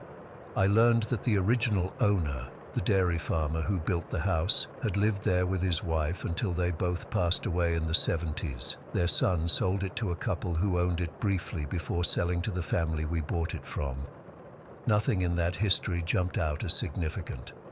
I asked our neighbors, some of whom had lived in the area for generations, if they knew anything about the original owners. An elderly man named Frank, who lived down the road, remembered them, said the wife's name was Eleanor and that she'd been a kind woman who made the best apple pies in the county. He showed me an old black and white photo from a community picnic in the 60s. In it, Eleanor looked to be in her 50s or 60s, a plump, pleasant-faced woman with curly hair, nothing like my cyan visitor. As I got older, I researched every scientific explanation I could find. Hypnagogic hallucinations made the most sense, except I was fully awake and could move freely. Sleep paralysis didn't fit for the same reason. Ball lightning or other natural phenomena couldn't explain the distinctly human shape or the fact that I could see through her. I even went through a phase in my teens where I convinced myself I'd made it all up. that it was just an overactive imagination or a dream so vivid it felt real. But the memory never faded or changed like dreams do. 30 years later, I can still describe every detail of her face, the exact shade of cyan light, the way her hair moved as if suspended in water. What stayed with me most is the feeling I had during the encounter. There was no fear, no sense of danger or malevolence, just this profound peacefulness and the strange sense that I was exactly where I needed to be at that moment. I've never seen anything like it since, despite spending nights in allegedly haunted places during my college years, trying to recreate the experience. Whatever or whoever I saw that night in 1993 was a one-time visitor. Sometimes I wonder if she appeared to me because I had switched positions in bed, if that small change somehow opened a door that's usually closed, or maybe she'd always been there, night after night, watching over the children who slept in that attic room. But that was the only night I was in the right position to see her. I'm 40 now with kids of my own. We live in a modern house in the suburbs. No history, no mystery, no converted attics. Sometimes when I'm putting my daughter to bed, I find myself scanning the corners of her room, half expecting to see that gentle cyan glow beginning to form. Part of me hopes she'll never experience anything like what I did, while another part hopes that someday she might. I still don't know who the cyan lady was or why she appeared to me that night. Was she someone who once lived in our house, a guardian of some sort, or something else entirely that took a form my 9-year-old mind could process? I'll probably never know. But here's what I do know. That night changed me. Not in any dramatic way that altered the course of my life, but in the quiet certainty it gave me that there are things in this world we don't understand, things that exist just beyond our normal perception, and sometimes, for reasons we may never comprehend, the veil between our world and theirs thins just enough for a brief encounter. I've never seen the cyan lady again, but I still sleep with my head at the foot of the bed just in case. Story 22. I've been wanting to get this off my chest for a while now. It happened about 3 months ago, but I still wake up in cold sweats thinking about it. I haven't told many people because, well, who would believe me? But I need to tell someone, and maybe some of you have experienced something similar. I moved to Ravenwood last year after getting a decent job offer in the area. It's one of those neighborhoods where everyone keeps to themselves but still waves when they see you. My house isn't anything special, just a small 2-bedroom place built sometime in the 80s. Nothing about it seemed off when I bought it. The previous owners were an elderly couple who moved to Florida, and the realtor mentioned they'd lived there for 30 years without any issues. The first few months were completely normal. I settled in, got to know my routine, and even met a few neighbors. Mrs. Henderson next door has these insanely bright security lights that flood my bedroom if I don't close the curtains. But other than that minor annoyance, everything was fine. Then things started happening. Small things at first. So small I questioned if I was imagining them. I'd be sitting in the living room watching TV, and out of the corner of my eye, I'd catch what looked like the shadow of a small boy darting across the hallway. When I'd look directly, nothing would be there. I told myself it was just my mind playing tricks on me. Then objects started falling off shelves for no reason. Not like they were pushed, more like they just decided to jump. I'd be in another room and hear something crash, only to find a book or a picture frame on the floor that had been perfectly secure moments before. I'm a rational person. I work in IT, for crying out loud. I started looking for logical explanations. Maybe the house was settling, or perhaps there were vibrations from nearby construction. I even bought a carbon monoxide detector, thinking maybe I was hallucinating from some kind of leak. But everything checked out normal. The incidents kept happening, becoming more frequent. Sometimes I'd wake up at night feeling like someone was watching me, but my room would be empty. I'd hear footsteps in the hallway when I was alone. The temperature would suddenly drop in certain rooms for no reason. Still, I tried to brush it off. I'd never believed in the supernatural, and I wasn't about to start. But then came that night 3 months ago. It was a Wednesday. I remember because I'd just finished a big project at work and came home exhausted around 7 in the evening. Mrs. Henderson's security lights were particularly bright that night, so I made sure my bedroom curtains were tightly closed before going to bed around 11. I fell asleep almost immediately, but something woke me up later. A tapping sound like fingernails on glass. It was faint at first, then grew louder and more insistent. I tried to ignore it, pulling my pillow over my head, but then there was a loud bang that seemed to shake the whole house. I sat up in bed, heart pounding, but something was wrong. I wasn't in my bed anymore. I was sitting at the head of a long dining table I didn't recognize. The room was dimly lit with what looked like candles, but I couldn't see their source. Ahead of me stretched a dark hallway that I'd never seen before. My first thought was that I was dreaming, but everything felt too real. The solid wood of the chair beneath me, the cool air on my skin, even the faint smell of something like old books and dust. I tried to stand up but couldn't move. It was like my body was frozen in place while my mind remained perfectly aware. As I sat there, unable to move or call out, a deep red light began to seep into the hallway from somewhere I couldn't see. It wasn't like normal light. It seemed to thicken the air, making it harder to breathe. The light grew stronger, casting long, distorted shadows across the walls. Then I heard it, the sound of doors creaking open on both sides of the hallway. I couldn't see the doors, just heard them opening one by one, getting closer to where I sat. With each door that opened, the red light intensified. Something was coming. I could feel it in the way the air seemed to vibrate, in the way my skin crawled with goosebumps. I wanted to run, to scream, but I remained frozen in that chair, eyes fixed on the hallway.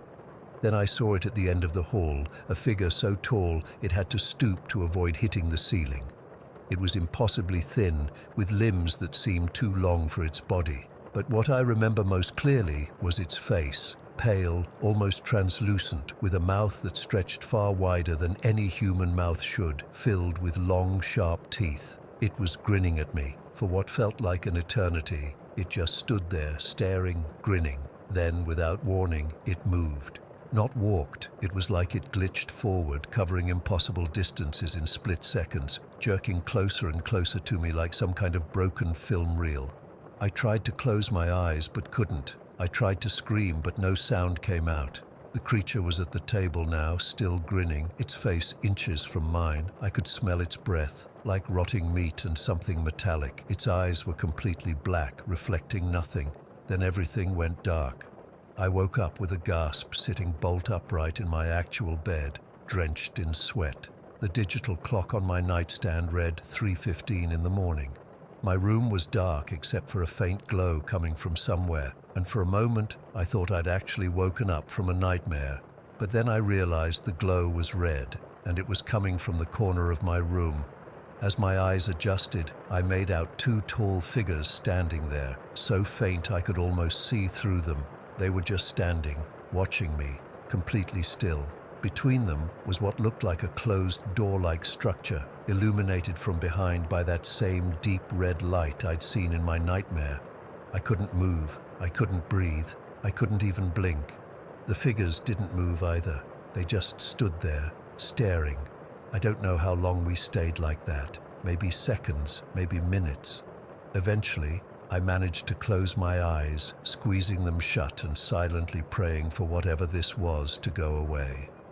I counted slowly in my head, 1, 2, 3, trying to calm myself enough to look again. When I reached 60, I took a deep breath and opened one eye just a crack. They were gone. My room was now bright with light from the hallway, and my curtains were wide open, letting in Mrs. Henderson's security lights. Everything looked normal, no red glow, no figures, no door, just my regular bedroom. But I know I closed those curtains before going to bed. I know I did.